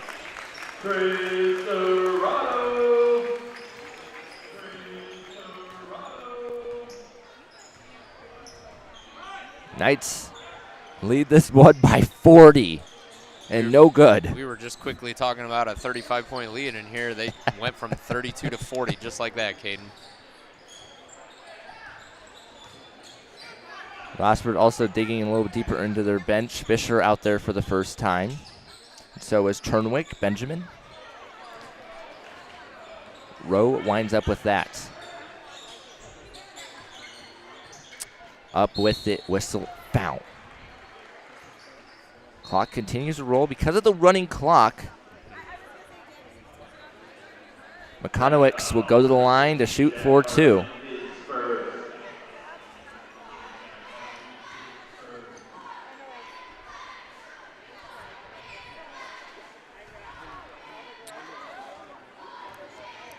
Cooper McConaughey, the freshman, 5'8", misses the first shot. Just a reminder, up next is the varsity game. The Knights look to stay undefeated in their 6th game of the year. I think they'll be playing with an extra bit of energy knowing they don't have to come to school tomorrow for, or next week for that matter. 0-2 that time.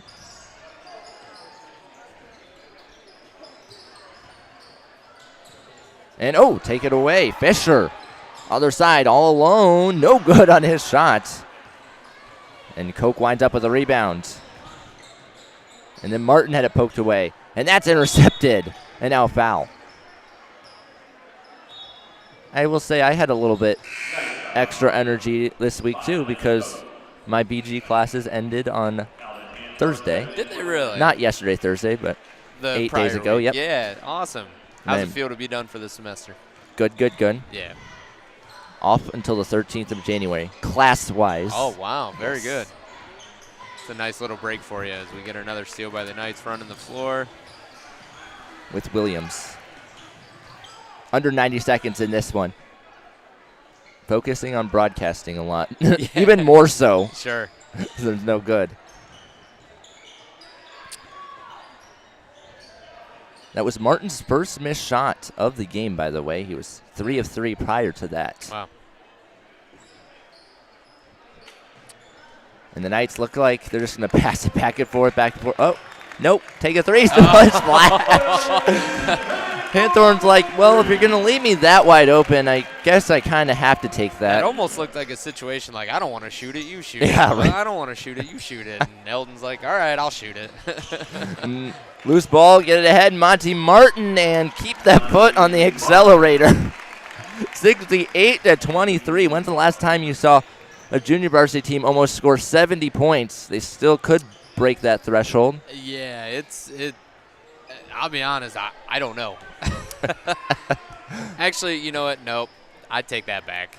I did a game a couple weeks ago up in Toledo. Dublin Kaufman from Columbus area came all the way up and played Woodward out of Toledo. And the JV game ended up being a running clock, and I'm pretty sure they were in the 70s. And then the varsity game, which I did, Dublin Kaufman won by 60 and scored almost 90 points in that varsity contest. The Knights fans stand and clap as this one's over. 68-23. The junior varsity team gets another victory. 2-0 today are the two teams, and now the varsity game will start in about 15 minutes. Caden Knapp, Brandon Ford will be back for the varsity game. It's going to be fun. Otsego and Rossford. Don't go anywhere. That's Otsego TV.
Hello, sports fans, and welcome to Otsego TV for today's matchup, which features the Knights of Otsego with a record of 5-0, and the Bulldogs of Rossford with a record of 1-4. My name is Caden Knapp. I'm with Brandon Flora. We did not get the teams introduced for the second time this year from boys basketball. I was just informed they lost the microphone. Oh. Well, that's not good. Yeah, I don't know. Yep, I don't know. We're underway anyway. Yeah. I tell you what, as an official, you're okay with that because splash, splash, right off the bat, Carter Lampe. You get the game started quicker. Yeah. Here goes Rossford, their first offensive possession of the game. Ooh. Almost a backcourt violation. Ooh, yeah, he got rid of it just in the nick of time. Three from the corner, split, splash, we're trading threes. That was Jace Odenweller, the senior. Carter Lampe, other side of the floor, go up with it. Hesitate move, no good. And the rebound made underneath by Jalen Webb. Fast pace right off the bat. There's a very deep three, no good off the back iron, and Silva's there to rebound it. That was Theobalds, the shot taker. Drew's back, Theobalds, Odenweller, Dewey, and Webb are the starting five for Rossford. It's Lampe, Hutton, Vollmer, Fatzinger, and Silva for Otsego, and that's going to go back to Rossford. 7:09 first quarter to play. Threes on the scoreboard. Double team, get around it. Up floor, Drewsbeck. Pass it out. There's a three from the corner. No good. Couldn't make it that time for Odenweller, and back to Otsego. Lampy now with it. Dump it in to Caden Hutton, senior to senior. Only 2 seniors in the starting 5, and Hutton makes it 5-3. That was a good post move, and way to be patient, too, on that post as well. Here go the Bulldogs. Kick it out. There's a 3 from the near side wing, and it's no good off the mark for Theobalds. He's now 0 of 2 today. It's Batzinger on the other side of the floor to Hutton. Now Silva wide open, and it's 7-3. My goodness. What a start.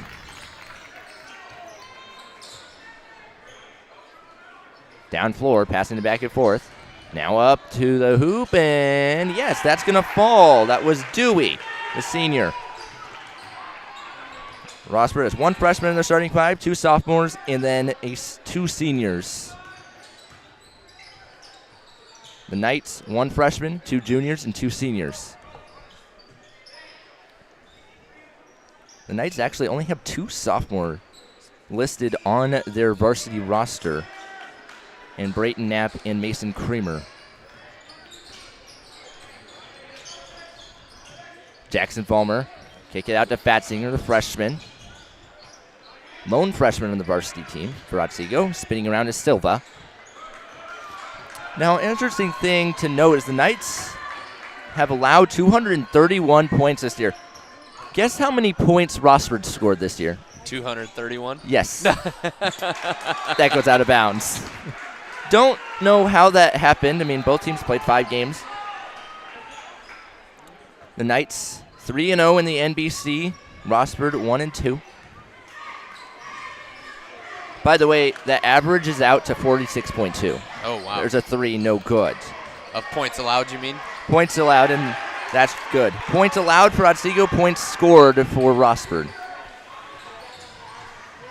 That was Odenweller, 5 points for him. It's 7s on the scoreboard. And that's going to be taken away. Then the Knights get it right back, and that's going to go right through Lampy's legs, but good job grabbing it before it went out of bounds. Get it over to Fatzinger, take a wide open 3. No good off the front arm, but Vollmer the rebounds. And now loose and taken by Dewey. Rossford's really getting after it on defense and getting aggressive. 2-step move, no good on that shot from Drewsbeck, and then to the Knights it goes. 4 minutes, 32 seconds to go. A strong rebound by Carter Lampy to secure that as he was going up against someone twice his size there. No good there for Silva from the mid-range. And almost a backcourt violation again. Go up with it, and that's no good off the back iron for Theobalds. He's 0 of 3 now from the elbow that time. Yes, got it to fall in. High bouncer. 9-7. Wide open 3 again for Fatzinger. No good, in and out. He's now 0 of 2. Good rebound by Devin Silva, and now it looks like we're going to get a foul on Rossford on a hold. Guilty party, Jackson Drewsbeck, the freshman. First foul for either team this game. Now Mason Creamer will check into the game for Carter Lampy on the Knight side. And then into the game, Jackson Greer for Rossford. Looks like he took the place of Jalen Webb. There's the inbound. And now Creamer wide open 3. No good off the back iron. So that's 3 wide open 3s missed by the Knights so far. And nice defense to tip it away, but right back to Drewsbeck. And then underneath, go up with it. Short on that shot, no good for Greer. And the Knights wind up with it. Now whistle and a foul to be called on Jackson Greer, the freshman. Second team foul. Yeah, sometimes when you have the other team getting that rebound, it's just best to get back.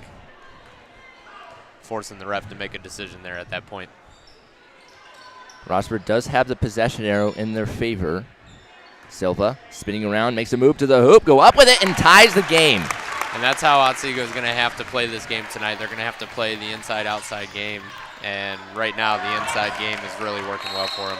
Tipped away by Silva, and then there's going to be a jump ball called. It was Dewey and Silva who tied it up, and as I just said, moments ago, the possession arrow is in favor of the Bulldogs, so they will get it back with 3 minutes and 12 seconds to go in the opening period of play. Drew's back with the basketball, going to pass it over. Dewey, there's a shot, splish, splash. 11-9, it was a long two. Silva, Hutton's had a few really big games this year as he takes that shot and it's short and no good. And then the rebound made by Dewey and back to Rossford. And take that shot, in and out it goes. But another offensive board and another three. Splish splash that time. Theobalds has 5 points. He's 2 of 6 today from the floor. 5-point lead for Rossford.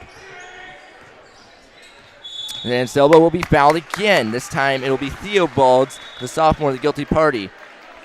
And what are you seeing in the early goings of this one? Well, right now, I mean, Rossford's not backing down from anything. They're not playing like a team that's 1 and 2 in the conference. They're playing as the top team in the conference right now. They're really attacking the Knights on offense, and they're taking advantage of the chance of possessions that they get when they're on offense. And right now, it looks like the Knights are playing just a little too timid, and they're going to have to become the aggressor if they want to keep this a close game here. With the basketball is Caden Hutton directing the offense. Down to the final 2 minutes of the first quarter. Caden Knapp, Brandon Floro, Otsego TV. Knights average 68.6 points per game this year, scoring 343 total. Fatzinger. Back to Vollmer, now back to Fatzinger. Kramer with it. Silva now take a three. No good, but it's tipped away by Vollmer, and Fatzinger gets the rebounds. And now Silva another three. No good. Short on that one. The Knights have not made a three in the early goings of this one. Check that. Lampy made a three early, but since that point they have not made one as that's taken away. Hutton, lay it in. There it is. That's the aggressive defense that you need, and that's how you attack the basket. There's a fadeaway three off the back iron. That one goes, and then a tip drill, and Vollmer winds up with it. 5 missed shots now for Theobalds. There's a Silva shot up and no good, and then back to the Rossford Bulldogs. Drew's back all by himself, had it blocked from behind by Fatzinger. 52 seconds to go in the quarter. Pass it down floor. Mason Kramer make a nice move, go up with it, but it's blocked from behind, and then the offense gets it back with Caden Hutton. Now pass it in stride. There's Fatzinger out to Kramer. A lot of space on that three from the far side. Wait, yes! Even Ledger. And I tell you what, so far Dane's got great court vision to be able to see and know where his players are at and where his teammates are at. What a great assist that was for the three-point shot. That one getting the student section into it. 23 seconds until quarter break. There's a three from the far side wing. The response. Drew's back. 15 seconds. Silva trying to even it up again. No good. Short. And back to Rossford. 8 seconds on the game clock. Drew's back with the basketball. He's just going to drive, pass it underneath, and it's going out of bounds. Rossford will keep it with 2.7 to go. And with that, seniors Carter Lampy and Wes Kellemeyer will check in the game, taking the place of Devin Silva and Dane Fatzinger. So 2 seniors in for a junior and a freshman. And I tell you what, it's a good time because of this inbound play. You need some height to try to deflect a pass from getting inside. Get it into the corner, and Rossford's not going to get a shot off before the quarter break. Great defense and great hands by Wes Kellemeyer to not foul there and to knock the ball out of his hands. That's why he got into the game for his defense there on that last possession. 17-14, it's Rossford out in front after the first 8 minutes of play. Caden Knapp, Brandon Floro, this is Otsego TV. We're going to step aside, come right back. Thank you all for tuning in.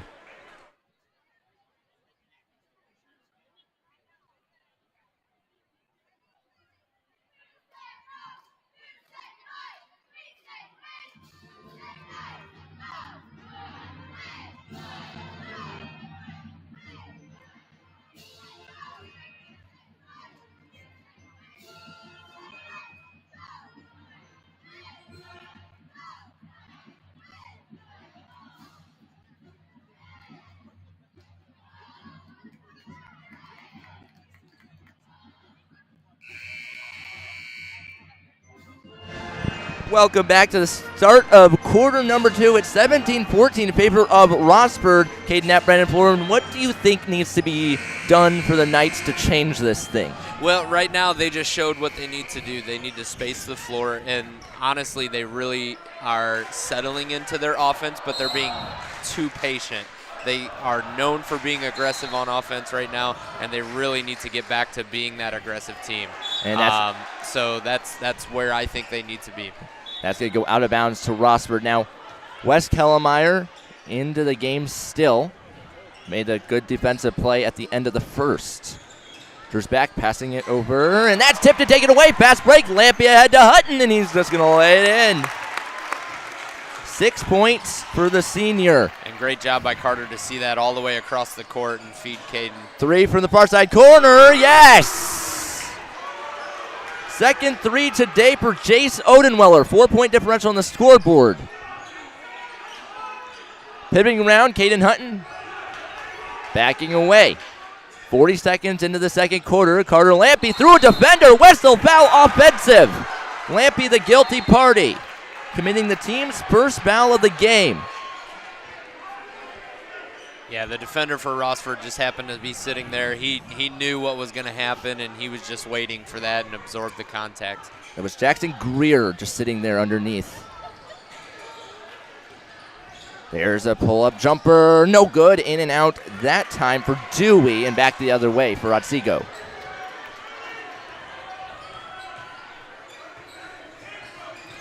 Hutton, tightly defended by Odenweller. Stops his dribble, out to Creamer, take the 3 from the near side corner, no good. And Lampy gets the rebound in the opposing corner. Now he's gonna go up with it, and he's gonna be fouled from behind. Yeah, good backside rebound, and that's just how you be patient on offense. He knew the defender was behind him, and he knew he'd go for that block. So if he pump fakes him, he knows he's going to get that defender in the air and draw the contact there for the foul. Blake Dewey, the guilty party, committing his first. Lampy at the line to shoot for 2, and he's going to make his first shot. 4 points for Carter so far. Makes it a one-possession game. Silva will enter the game if he makes a shot, which he does. Very good free throw shooter in Carter Lampy, and Silva and Fatzinger back in. They'll take the places of Wes Kellemeyer and Mason Creamer.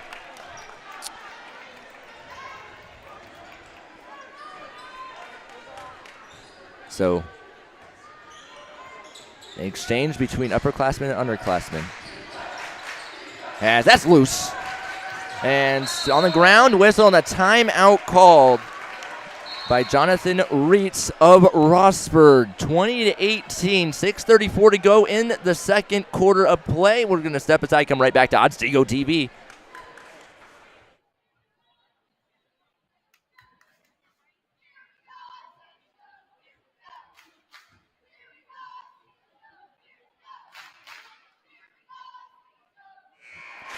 Welcome back to the Castle and Otsego TV. Caden Knapp, Brandon Fleur. And so far this year, the Knights have a 4-0 record against common opponents with Rossford. Rossford a 1-2 record. And that was a great timeout by Rossford. Coach for Rossford knows every possession in this game is important. It's a way to preserve the possession there for him. Pass it down floor, now out and around the arc. Look at the passing. That 3 is blocked by Caden Hutton. He says, no, sir. Theobalds was a shot taker. Silva. Jump stop, pipping around at the block, finds Lampy, who's going to get over to Fatzinger. Now back to Lampy. Can't leave him that wide open. He's going to make that every single time. Second 3 for him today. He's 2 of 3 from the floor. Yeah, if you leave him wide open, I mean, it's almost a guarantee. And great pressure by Carter to force the long court pass and force another turnover for Rossford. Knights ball. Momentum switching. 5-0 run for the Knights. All 5 of those points coming from Carter Lampy. Fatzinger back to Lampy. Pivoting around, Vollmer mid-range, now drives, goes up with it, fouled from behind, and the guilty party is going to be Brody Whitmire, the senior. Same thing as I said with Carter. Jackson used his body to get around his defender to draw that contact. as much as Jackson was pinned against the baseline, he used his body really well to create that separation, and he's rewarded with 2 free shots here. Shot one, no good for the junior. Otsego's committed 1 foul so far today, and that's Carter Lampy. Rossford's committed 5, all by 5 different players. 0 for 2 that time from the charity stripe. Other side of the floor, that's taken away. Hutton tipped it, Fat Singer wound up with it. Get ahead, Carter Lampy in stride, triple team, goes up with it, blocked legally, says the official, by Theobald, and then a foul. That's going to be Carter Lampy's second foul, and I think Coach Carroll is going to bring in a sub for him so as to avoid a possible 3rd foul in this first half. It'll be Mason Creamer entering, the sophomore for senior exchange. Creamer, 6 foot tall. Carter Lampy, 6'2". And the Owen Otsego, the second one to inbound it. Get it back to Theobalds, and he'll pass it ahead to Odenweller, and back and forth it goes. Jace Odenweller stops his dribble, passing it back. Theobalds now to the corner, dump it inside, and a little bit of miscommunication, and out of bounds. That one goes back to Otsego with 5:20 to play. Yeah, right now the defense for Otsego is really putting the clamps on this Rossford offense and not letting them get free on those fast break presses there. Battinger dribbling around with the basketball. Spin, get it ahead to Hutton, and now Silva. Hutton now take a 3. Yes, he baked it in.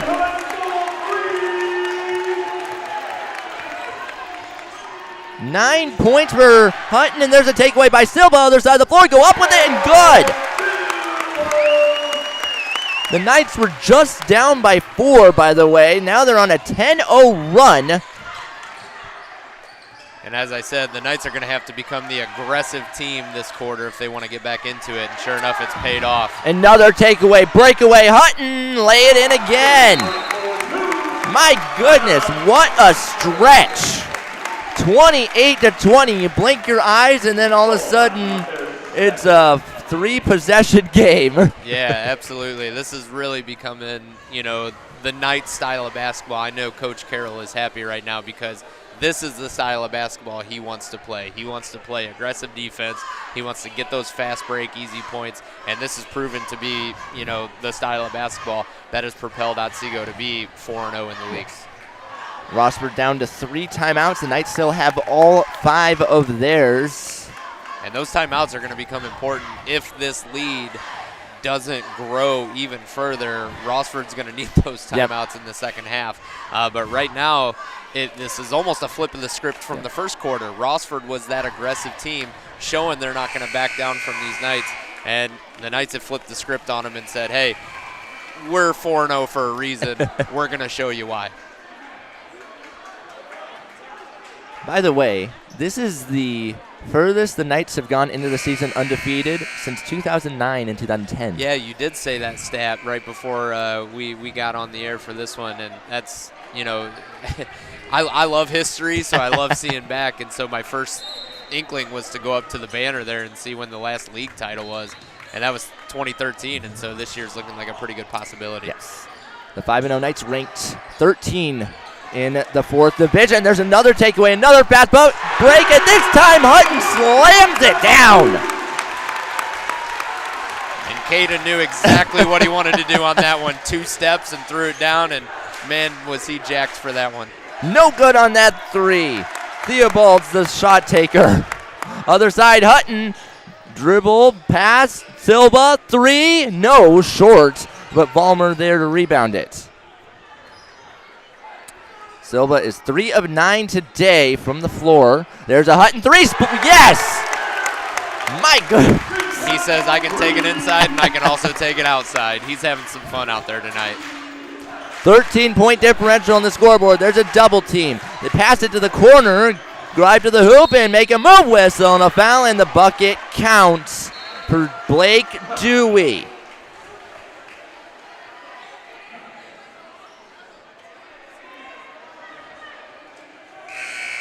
Let's see who they tagged the foul with, and it's going to be Devin Silva. And that might have been the thing Rossford needed to kind of calm themselves down. It slowed this momentum down here. And, I mean, Yeah, that was that was what, their first points in a handful of minutes here? Yes. The free throw is good for Dewey. 7 points for him today, back to a 10-point differential. Dribbling around, Fatzinger, get it over, Vollmer. Inside Silva, a lot of space on that shot, and no good. But he gets a rebound and put it in the basket. Way to stick with it, Devin. That was a great offensive rebound and put back there. Here go the Bulldogs. Take a three from the corner. No, it was short and off the mark. And then a rebound made on the offensive end by Dewey. Nice move. Go to the hoop, and he's not going to make that one. Back to Otsego. Knights have really taken control of this game, getting up 12 real quick, even after that timeout. There's a three ball. No good off the back iron for Mason Kramer, and the rebounds made on the defensive end. Kramer 1 of 5 today from the floor. Another near backcourt violation for Rossford. Drewsbeck with it. Whistle foul, and if this is on Silva, it'd be his second. He's going to call it on, looks like Dane Fatzinger for a block. He's going to say he didn't give him space to move. Fatzinger and Silva were the ones in the direct area. And, I mean, if you're the Knights, you'd rather have that foul go to Fatzinger. You would. You definitely don't want to get tagged with two players with 2 fouls, especially 2 starters with 2 fouls in the first half. You don't want that. Theobalds dribbling around with the basketball. Gets it over to Dewey. Pivoting around. Gets it back out to Theobalds. And take that long two. No good off the back iron, but Dewey gets a rebound. Go back up with it, and he's going to put it in. Blake Dewey, 9 points. And there's a shot up and no good. And back to Dewey and Rossford. With momentum, go up with it. No good, but rebound is made. In the offensive end, there's a wide open three. No good off the back iron. And the Knights get it back. And now a scramble drill for it, and timeout Otsego.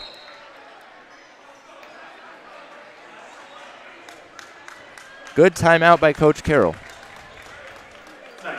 There was a lot going on. There was, yeah. I was looking for that jump ball because sometimes, when you get caught up in the moment, it's hard to hear a timeout from an official or from a coach.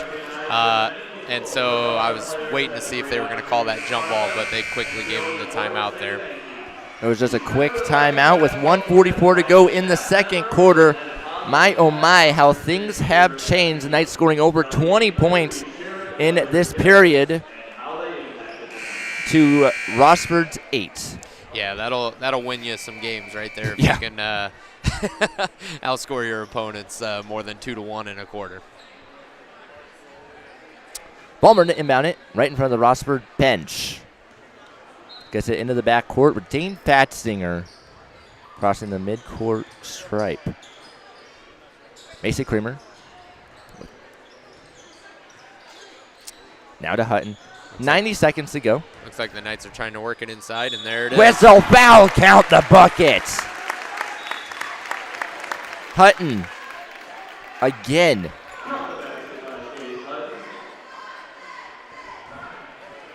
$18 points for him so far.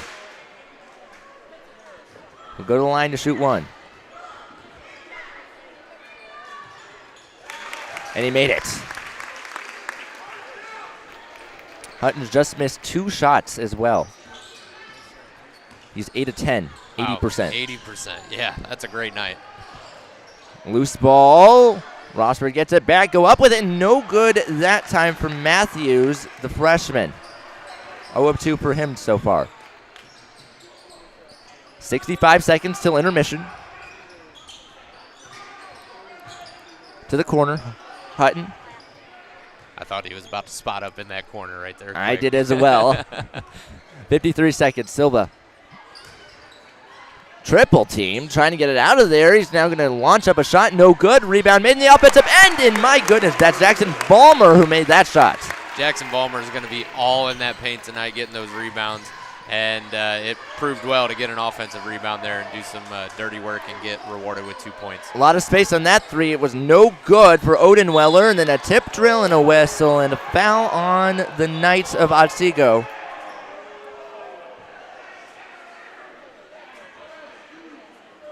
Now it looks like he might get this on Caden. Yep. Yes, I think so. It's going to be Caden Hutton with a grab on the wrist, as the official calls it. And yeah, we're shooting 2 now. We're in the double. We're in the bonus. I want to say double bonus, but that term no longer exists in high school basketball. Theobald's at the line, the sophomore. No good on his first shot. Now, the Knights did not commit a foul in the first quarter, so they've committed 5 fouls this one, as you can see on air. 29 seconds on the game clock. Shot too good. Well, and it's not surprising to see some fouls because when you become the aggressive team, I mean, you tend to play aggressively. So Silva will be fouled there, and it's going to be Theobald's the guilty party, committing his second. Sounds like our stadium announcer got his microphone back. What was lost is now found, I suppose. Shot 1, good for Devin. 41-26, 23.2 to go. Wes Kellmeyer in the game for Caden Hutton. Mason Krieber also in. Shot number 2, good for Silva.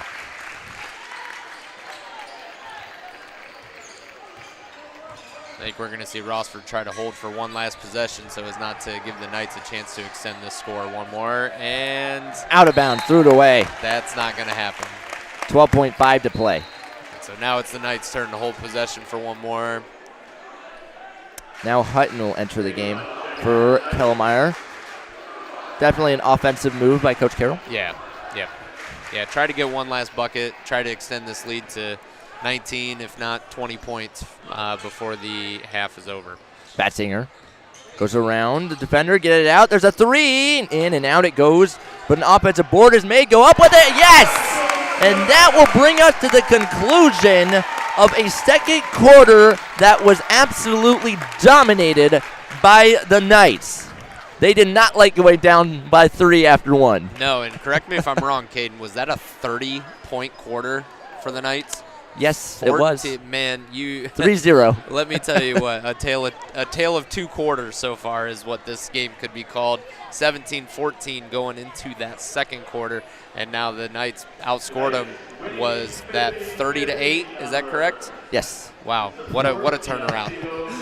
44-25 to score at the intermission. My name is Caden Knapp. I'm with Mr. Brandon Floro. This is Otsego TV. You know, conveniently anytime at 25knapp at OtsegoKnights.org with any questions, comments, and concerns. If you're enjoying this broadcast, please hit the thumbs up button on our live stream.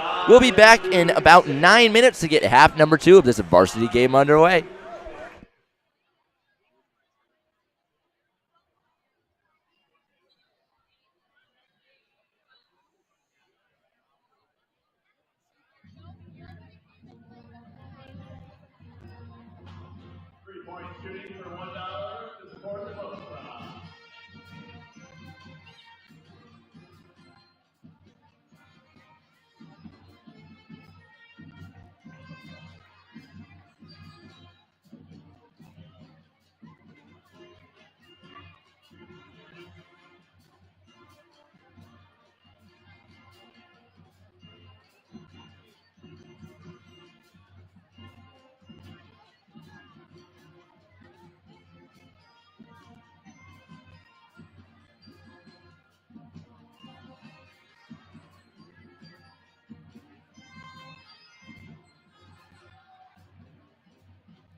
Welcome back to the start of half number 2 here on Otsego TV. My name is Caden Knapp. I'm with Brandon Floro, and it is 44-26 after one half of play. And the reason I got so excited about that is because the Knights outscored Rossford 30-8 in that second quarter. We were mentioning it during the break, something you never see in high school basketball almost. You really don't. I can't, Caden, I can probably count on one hand, both as a coach and an official, how many times I've seen 30 points scored in a quarter. Like I said, I can probably count that on one hand. It does not happen very often. And the Knights really turned the tide in this game quick. Both teams switch sides. Rossford now going to the west side of the gymnasium with the Knights going to the east. In the first half, well, we're going to have a takeaway by Hutton, breakaway, and he's going to slam it down with one hand. How about that? And just like with Caden's dunk in the first half, he knew exactly what he wanted to do. 21 points for the senior, and then a whistle and a foul. Now, as I was saying before Caden so rudely interrupted me, in the first half, Rossford went 10 of 30 from the floor, 33%. Otsego 17 of 36, 47.2%. Caden, I'm going to have to take a break for a minute, man. That was hilarious. Up and no good there for Dewey. Other side of the floor, Lampy make a move, and he's going to put it in. Up and under. Way to use the advantage there of the defense being on the right side to finish on the left. 3-ball splash, splash. That's Theobald's. And then a whistle, and an offensive foul. Now, Theobald's has missed 9 shots today, and he's made 3. So he's had his moments. Yeah. As that foul was committed by Devin Silva.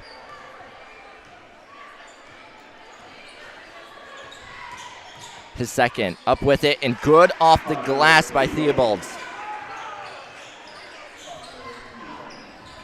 17-point differential on the scoreboard. Pivoting around is Devin Silva. Get over to Fadsinger.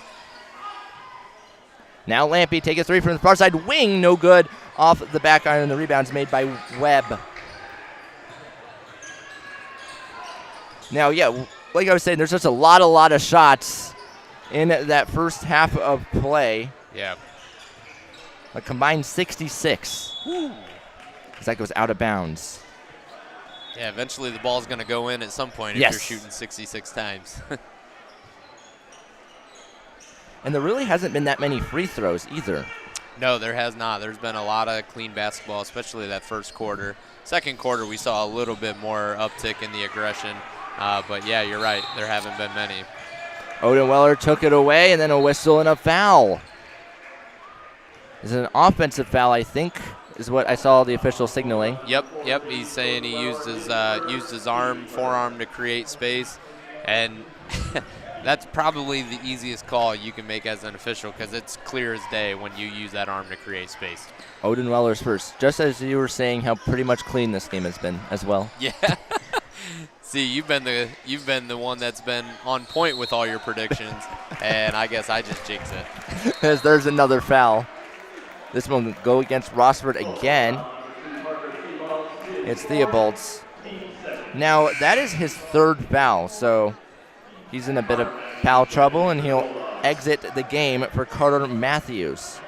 Freshman for sophomore, exchanged. Inbound it from the T in Knights on the east side of the gym. Hutton gets it into Vollmer, go up with it. Whistle on the foul, and he'll go back to the cherry stripe to shoot for 2. Vollmer is 1 of 1 from the floor today, believe it or not. It feels like he's taken more shots, but he has not. He had that one incident where he was fouled going up. That was the last time he went to the cherry stripe. He went 0 of 2 that time. Yeah, having coached Jackson, he's a really patient player. He is not the kind of player that's going to force something. He is going to, when the defense gives him the opportunity to make a move, that's when he recognizes it. But overall, he's just a very patient player, and he realized he had the one-on-one matchup there to take it to the hoop. And that one's going to go out of bounds. Last touch by Matthews of Rossford, so the Knights get it back after the Vollmer missed free throw. Get in underneath Lampy, and my goodness. Yeah, got to pay attention on defense if you're Rossford, because once that ref hands the ball in, I mean, it's fair game. Yes. And that's off the side of the backboard and no good. Swing it the other way.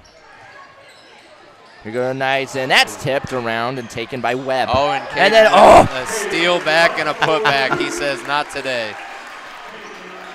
23 points. Up with it. Oh, nice two-step move to put it in. Does Drew's back. He made a 3 earlier in the game, and then there's a whistle and a foul. Silva is going to go to the line to shoot for 2. Drew's back, the guilty party of his second foul.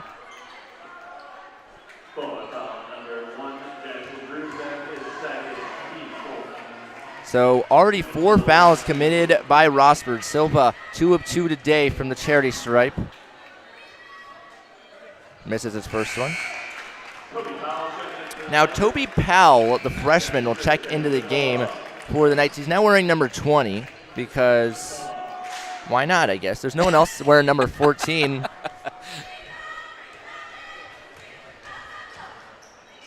Shot up and no good. Missed them both to Silva. Don't know why the number switch. No varsity player in the Knights wearing number 14. Maybe that's a cover story you'll have to ask for. Traveling violation and another turnover. He wore number 14 during the football season as well.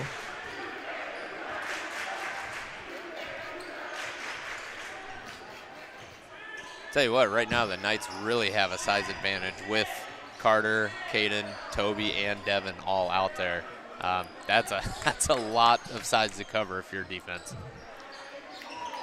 Caden and with the good. top of the key 3.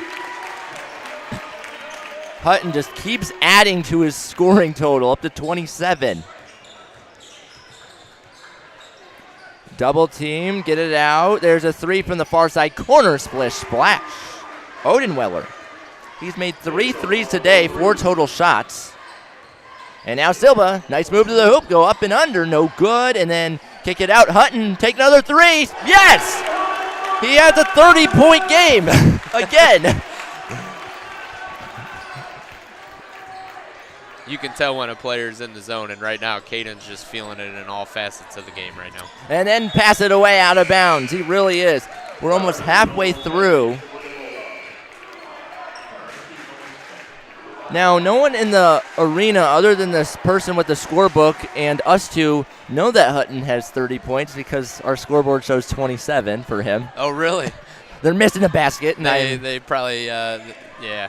You'll have. I tell you what, Caden, just go down there and correct them. Exactly. Just like stop the game. We have to update the scoreboard. Hutton making moves. A lot of contact, drive the baseline, and a whistle and a foul. Dewey guilty party for the 3rd time. I could say I kind of called that foul because, I mean, there was a lot of contact there, and yeah, it was only a matter of time. And we're going to get free throws for Caden Hutton. Yeah, we're in the bonus right now for Rossford. They've committed 5 early fouls, so just a little over halfway into this quarter, and Rossford's got to be careful not to send the Knights to the line a lot more this quarter. Shot 1 is good. Now, part of those fouls could be just out of pure frustration. Yeah, which does happen. I mean, you had the Knights right where you wanted them at the end of the first quarter. You had the momentum, and now it looks like this game's getting out of hand as Caden makes his 2nd free throw there. Continues adding. 61-36. The Knights have really opened this one up as Matthews takes a 3 that's short off the side iron. Hutton. Take a mid-range jumper because why not? No good off the back iron. That was just Hutton's 3rd missed shot. No way. Wow. What's his percentage? Everything that's been going in for him today so far, I'm counting right now. He's made 12 shots, so he's 12 of 15. As there's a shot up, and that's good from the corner. Mason Kramer for 3. 2nd 3 for him today. And take a pull-up shot on the other side and bank it in. Theobalds makes his 3rd 3. Oh, good feed into Toby. Up with it, blocked, and not legal. Yeah, he got a lot of arm on that one. That foul was committed by Carter Matthews, his first. So Powell at the line. He had a pretty good junior varsity game. I mean, who didn't on the Knights side, really? You're right. You're right. Right now, the Knights have owned the freshman, the JV, and the varsity game. By the way, Hutton's 80% from the floor. 80%. Still sticking with it. He finished the first half 8 of 10. Wow. Shot 2 is also good for Toby Powell. And you know what? If you're Rossford right now, you know he's not shooting 80%, but you know he's shooting really well. Yes. And the scary part is we're not done yet. Kid. Yeah. They just keep adding. Yes. Inside, go block away. The freshman Toby Powell says, I don't care. Jackson Greer. And that stood everybody up on the Knights bench. They all realized how great of a block that was. Great defense by Toby Powell. Oh, nice inbound, but couldn't finish with Dewey, his 5th missed shot, and then that basket falls. A good push pass by West there. Up with it, Hutton. Get it to your hot hand and keep feeding until they stop him. Theobalds, make it moves. 2 steps to the hoop. No good. Short on his shot. He has 11 missed shots today, and that 3 is in and out for Odenweller. Lampy now. Up with it from the near side. Block, no good, and then tipped around. Still going, and what a pass. My goodness. And lay it in. I didn't know Peyton Manning was on the floor, Caden. I don't know what my eyes just saw there.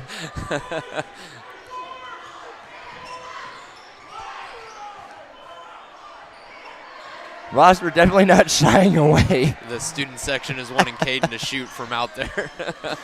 There's a Kramer 3. No good off the back iron, and then the rebound made by Odenweller. Theobalds with it. Going around Powell and Kellemeyer. No good. Off the front side of the rim. And now Hutton holding the ball up high. Approaching 90 seconds to go in the third quarter. Toby Powell with the basketball. Out to Kramer. Take a 3. Splash! Splash! Mason Kramer has 3 threes today. 9 points. As Mark Jackson once said, hand down, man down. If you're not going to play defense, we're going to make you pay for it. And now West on a foul.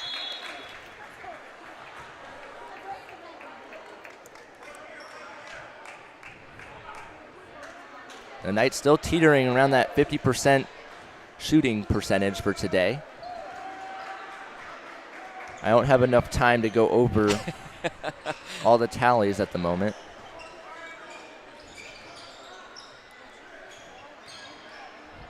It's really been what I would call a shooting clinic by Yes. the Knights right now. I mean, they are really showing people, hey, if you're not going to play defense on us, we're going to make you pay with some good shooting.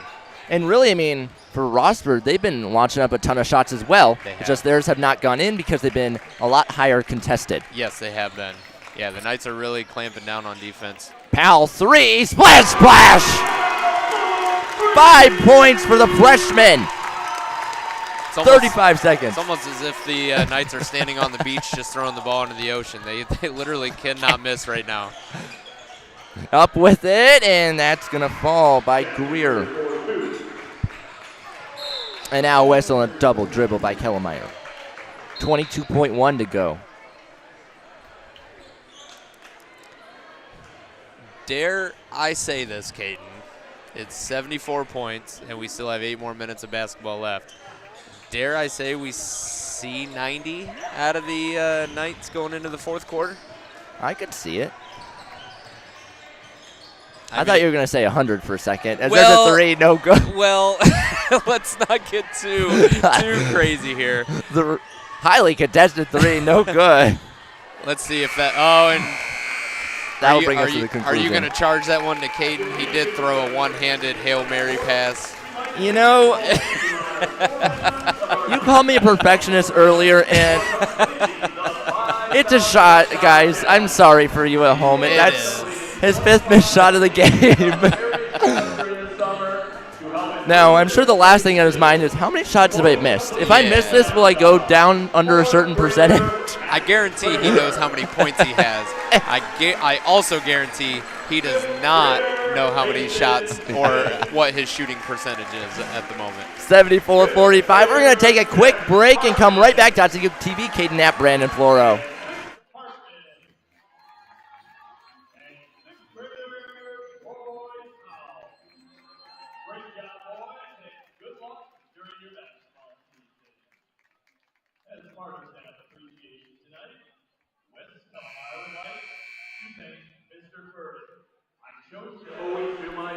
We're back here in Otsego. It is 74-45, and you know, that third quarter was actually really good offensively for Rossford. They scored 20 points. Yeah, they did. Looking backwards in the second, they scored 8, and then they scored 17 in the first. You know what the difference is? The Knights scored 30 in both the second and third quarter. I was just about to say, I'm pretty sure, if I remember right, as Rossford gets a quick 2-point bucket coming into the fourth quarter. Yeah, I thought the Knights had scored another 30-piece there. And, you know, it's funny how we said how rare that might be for high school basketball, but here we've seen it twice. Yeah. I mean, that just goes to show how great the offense is going for the Knights right now. Now, when we did the girls' game together last week, I believe it was Saturday, we talked about what happens if the ball gets stuck in between the backboard and the rim. Well, we go to the possession area, so the Knights get the basketball back. Yes, they do, yeah.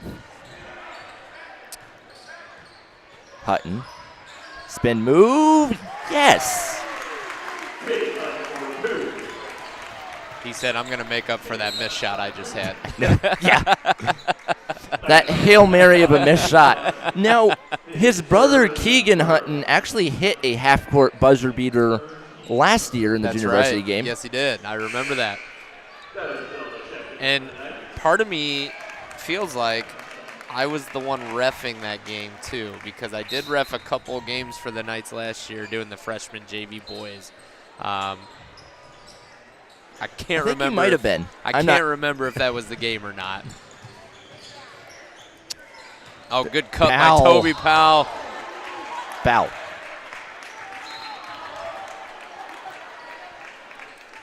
And that's just a hard foul. That is what we just call a hard foul. I mean, that's the kind of foul you saw in the Bill Lambier Bad Boy Pistons era. That's just a common foul. Now, with a 30-point lead now that Toby Powell made that shot, do you think Coach Carroll's going to go deeper into his bench, you know, maybe play Knapp and Byer over there? Ayers could get in? Yeah, I think we'll get about halfway through this quarter, and he'll empty the bench there and get some playing time. You know, yeah, you want to have the comfortability and the confirmation of knowing you're going to get out of here with a win. And yes, this very 31-point deficit in one quarter, it's probably not going to be overcome by this Rossford team, but you do want to have that comfortability there. With a rare miss from Caden, wow. But he got it back. And, yeah, he's fighting, and he wanted to go right back up for it. Theobald gets the takeaway. He said, how dare I miss that? No, exactly. And no, good there. Mason Kramer taken away from him. My goodness. 2-on-2, other side of the floor. Theobald blocked away by Powell again, but it was not legal. And Toby did the exact same thing I just did, and I might have oohed at that one because that was tough. Yeah. His first personal foul. Yeah, I did not personally think it was a foul, but yeah, I'm not on the floor at the moment. Now I will say, it is all about the angles and perspectives. We have the privilege of being up here. We can see a lot of what the officials can't see, and that does make a difference in those calls. As an official, you're on the floor and you're 2 feet from the play. You will see things the fans don't see, and sometimes the fans see things that you may not see. Shot 2 is good. Now, during one of our breaks, you had said, I think Parker Theobald is going to get to 30 shots. And I saw you tallying over there. What are we up to? He's at 23 right now. Okay. So it's very likely at this point. There's 6 minutes left. Silva for 3. In and out. Now, I do believe you said that after the first quarter, so. I think I did, yeah. At that point, I think he'd had 9. Up and no good. That's another Theobald shot. Kramer in stride. He's going to get him for a travel. Yep. He's going to walk. That's a tough position to be in when you're running the floor like that. It really is hard to try to stop your momentum to not take that extra step. Yep. And sometimes you're caught dead in the water, especially when you want to spot up for a shot and you see that defense coming right at you. That's typically where you see most of the travels come into play. Timeout. Rossford is a full one. Caden Knapp, Brandon Fuller. And if you were liking this broadcast, please hit the thumbs up button on our YouTube video. This is technically a YouTube live stream. This broadcast, we enjoy doing it. Absolutely. And guess what? There's 2 more that we have before the new year. There is, yeah. Next Friday and Saturday, the Knights play Van Buren and Elmwood. I believe the Elmwood game is a early afternoon one, or checking right now just to make sure I'm 100% correct with that. No, it is the evening one. It is 2 evening ones, so 7:30 tips for the varsity game, and then junior varsity right before that, and the freshman one at 4:45. I think I got to ref one of those days, so I'll basically be reffing and then coming here pretty much. Making you do double duty. Yeah, making me work on my break, Caden. Come on. Shot up and good. Also, for those of you at home that pay attention to what I post on Facebook in the community page for Otsego, there's a Hutton shot, no good. And what is posted on X, I did just release the January broadcast schedule. So if you want to see what's up on the docket and what we'll be here for, or at least I'll be here for. January is going to be a very busy month for me. Is it? Every Wednesday and Saturday pretty much I'll have a BGSU game, and then there's Otsego games sprinkled in there. Now, for those that may not know what you mean by BGSU game, what sport have you been covering over these past couple months? BGSU women's basketball. And what a great experience, man. A lot of fun. You have no idea how excited and happy I am for you to get that experience. As we got Toby Powell going in hard with a post move and getting to the charity stripe for 2 more after he's shot 4 free throws so far this game. 5:12 to go in the fourth. But, yeah, I'm very excited that I've been able to get this opportunity for WBGU 88.1 FM, the exclusive home of BGSU women's basketball. I've only said that 5 million times. I was about to say, Caden, the fact that you just said that so effortlessly. Shot 2 is no good for Powell.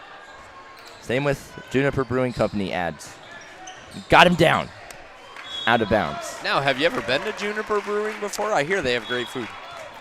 Yes, because Upward, flag football in the area, they have one of the families of the players actually is the owners of Juniper Brewing Company. Oh. So they let us do the Upward party there, where it's like the volunteer party for all the coaches and referees. That's really cool. Very good food, I will say. Splash! Splash, Dane Fatzinger. First bucket of the game for him. 4:43 to go in the fourth. And Dane is just like Jackson Vollmer, as I said, where he's just a patient player. Splish splash. He's gonna wait till he gets an open shot and not force anything. And right there, he said, "Okay, if you're gonna leave me open, I'll take it." Now, you see on your screen, Otsego has scored 82. Yes. Rossford has scored 53. More times than not, 53 points, you're close in a game. Splash, splash from way downtown for Devin Silva, his first 3 of the game. We're at 85, by the way. I'm just shaking my head. I mean, this is a great offensive performance. You're not going to see this most nights, and, I mean, this is a privilege. And, all right, Caden, I think I made one call. Splash, splash, wide open. And like I said, I think I called this one. The Knights are going to play a little bit more air ball that was tipped with a little bit more energy in this game because it is the last day before break, or it is the last day with break coming up. And right now, they literally are playing so loose right now. And like I said, dare I say we see 90. There's your 90. I should have said 100. I almost did, but I didn't want to jinx that one. Shot up, no good for Theobald's and again. Here it comes, heads up. Here comes Caden Hutton with a slam. One hand. That puts the icing on the cake. Caden pumped up for that one, folks. What a game and what a show by the Knights.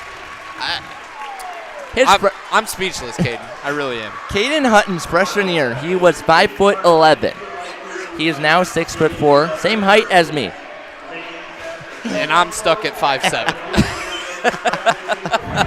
The amount of times for road games, I'll have my brother come home and be like, Caden had this many dunks today, by the way. Yeah. I'm like, well, that's what happens when you're tall and athletic, you know? Yes, absolutely.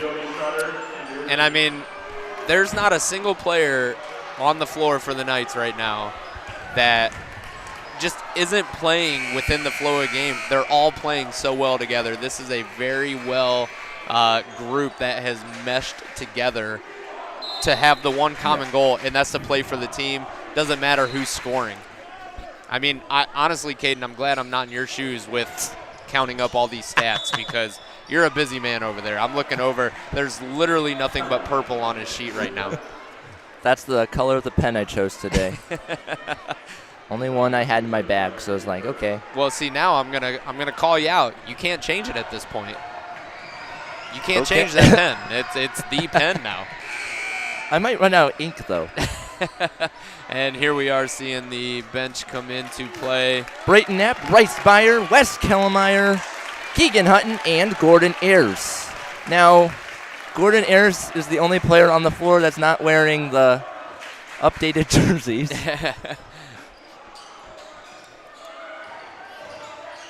Kellemeyer gets it out to Brayton Knapp wearing number 12 because again, I'm not sure why he switched it. Didn't explain it to me. Passing it around. Well, that's your brother, Caden. You got to find out now. Yes, exactly. And loose and a whistle. It looks like it's going to stay with the Knights down in the corner there. Okay, so he wears number 4, I believe, in the junior varsity games. Keegan Hutton wears number 4 for the varsity because Dane Fatzinger wears number 11. Okay. So Keegan Hutton, junior, obviously, so he gets priority. The reason I was like, wait, I don't see 4 on the stat sheet is because I don't know why I skipped over Keegan Hutton's name when I was writing down the player names. Yeah. And there's a whistle on the foul. And the student section has been cheering nonstop this entire second half, knowing, I mean, they know what they're witnessing right now, and they're enjoying it. 92-55, we're at a running clock, approaching a minute. In and out for Ayers. All right, I'm waiting for this place to explode as soon as Gordon makes this free throw right here. No good on both of them. And he wanted his own rebound back. 56 seconds. And out of bounds, back to the Knights. Last touched by Bermudez. Hutton, loose ball. Just had to take it from behind. Now at 35 seconds, the Knights are going to move to 6-0, 4-0 in the Northern Buckeye Conference. And as I said, they get a little bit of a break from NBC play with Van Buren and Elmwood up next on the docket. 20 seconds until this one is all over. As there's a 3, and that's going to rattle home. That was Mo Williams, the senior. And now with 8 seconds to go, Byer double-teamed. Rossford wants they want some to more play points on the board. They're going to go up with it, and at the buzzer, it's no good. 92-58. My goodness, what a victory for the now 6-0 Otsego Knights. They're probably going to go up in the Division 4 rankings. As I said before, they're 13th right now, and they're 53rd in the state of Ohio. Fantastic start. Rossford 455 in Ohio, 81 in Division 4. And just smiles all around as I do believe they're going to do a prayer at mid-court. And yeah, that's what they're going to do. Yeah. They do that after every game. Yeah, so if folks know this at home, we have an FCA group here at Otsego, and they do meet in my room, and we do a Bible study every Wednesday morning. We do breakfast and stuff and fellowship, and I challenge them to take that beyond the classroom and start praying with other groups beyond the classroom, so that way people can see them living out their faith. And so it's really cool to see this, that regardless of the competition, they all understand they're here for one common goal. Now, Carter Lampy is a part of that, correct? Correct. That's what I thought. Okay. Yep, and so is Jackson Vollmer, Wes Kellemeyer, Toby Powell, Dane Fatzinger, a lot of that freshman group. I mean, it's all mostly geared towards high school, but we do have a lot of junior high kids involved. We're actually up to like 40 people with that right now, so it's really cool to see that becoming kind of a theme within the high school. Full classroom. Yep. 92-58, the final score. For all of you at home, thank you all so much for tuning in to this broadcast. You can email me anytime at 25knap@otsegoknights.org with any questions, comments, or concerns. What a day for the Knights. They win all 3 games with ease, dare I say. One last time, Kaden Knapp, Brandon Ford, enjoy the next week. If you celebrate Christmas, Merry Christmas, Happy Holidays. We'll be back next Friday. Yep. Have a Merry Christmas, Caden. Yes. You as well, Mr. Floro, and stay safe, Otsego.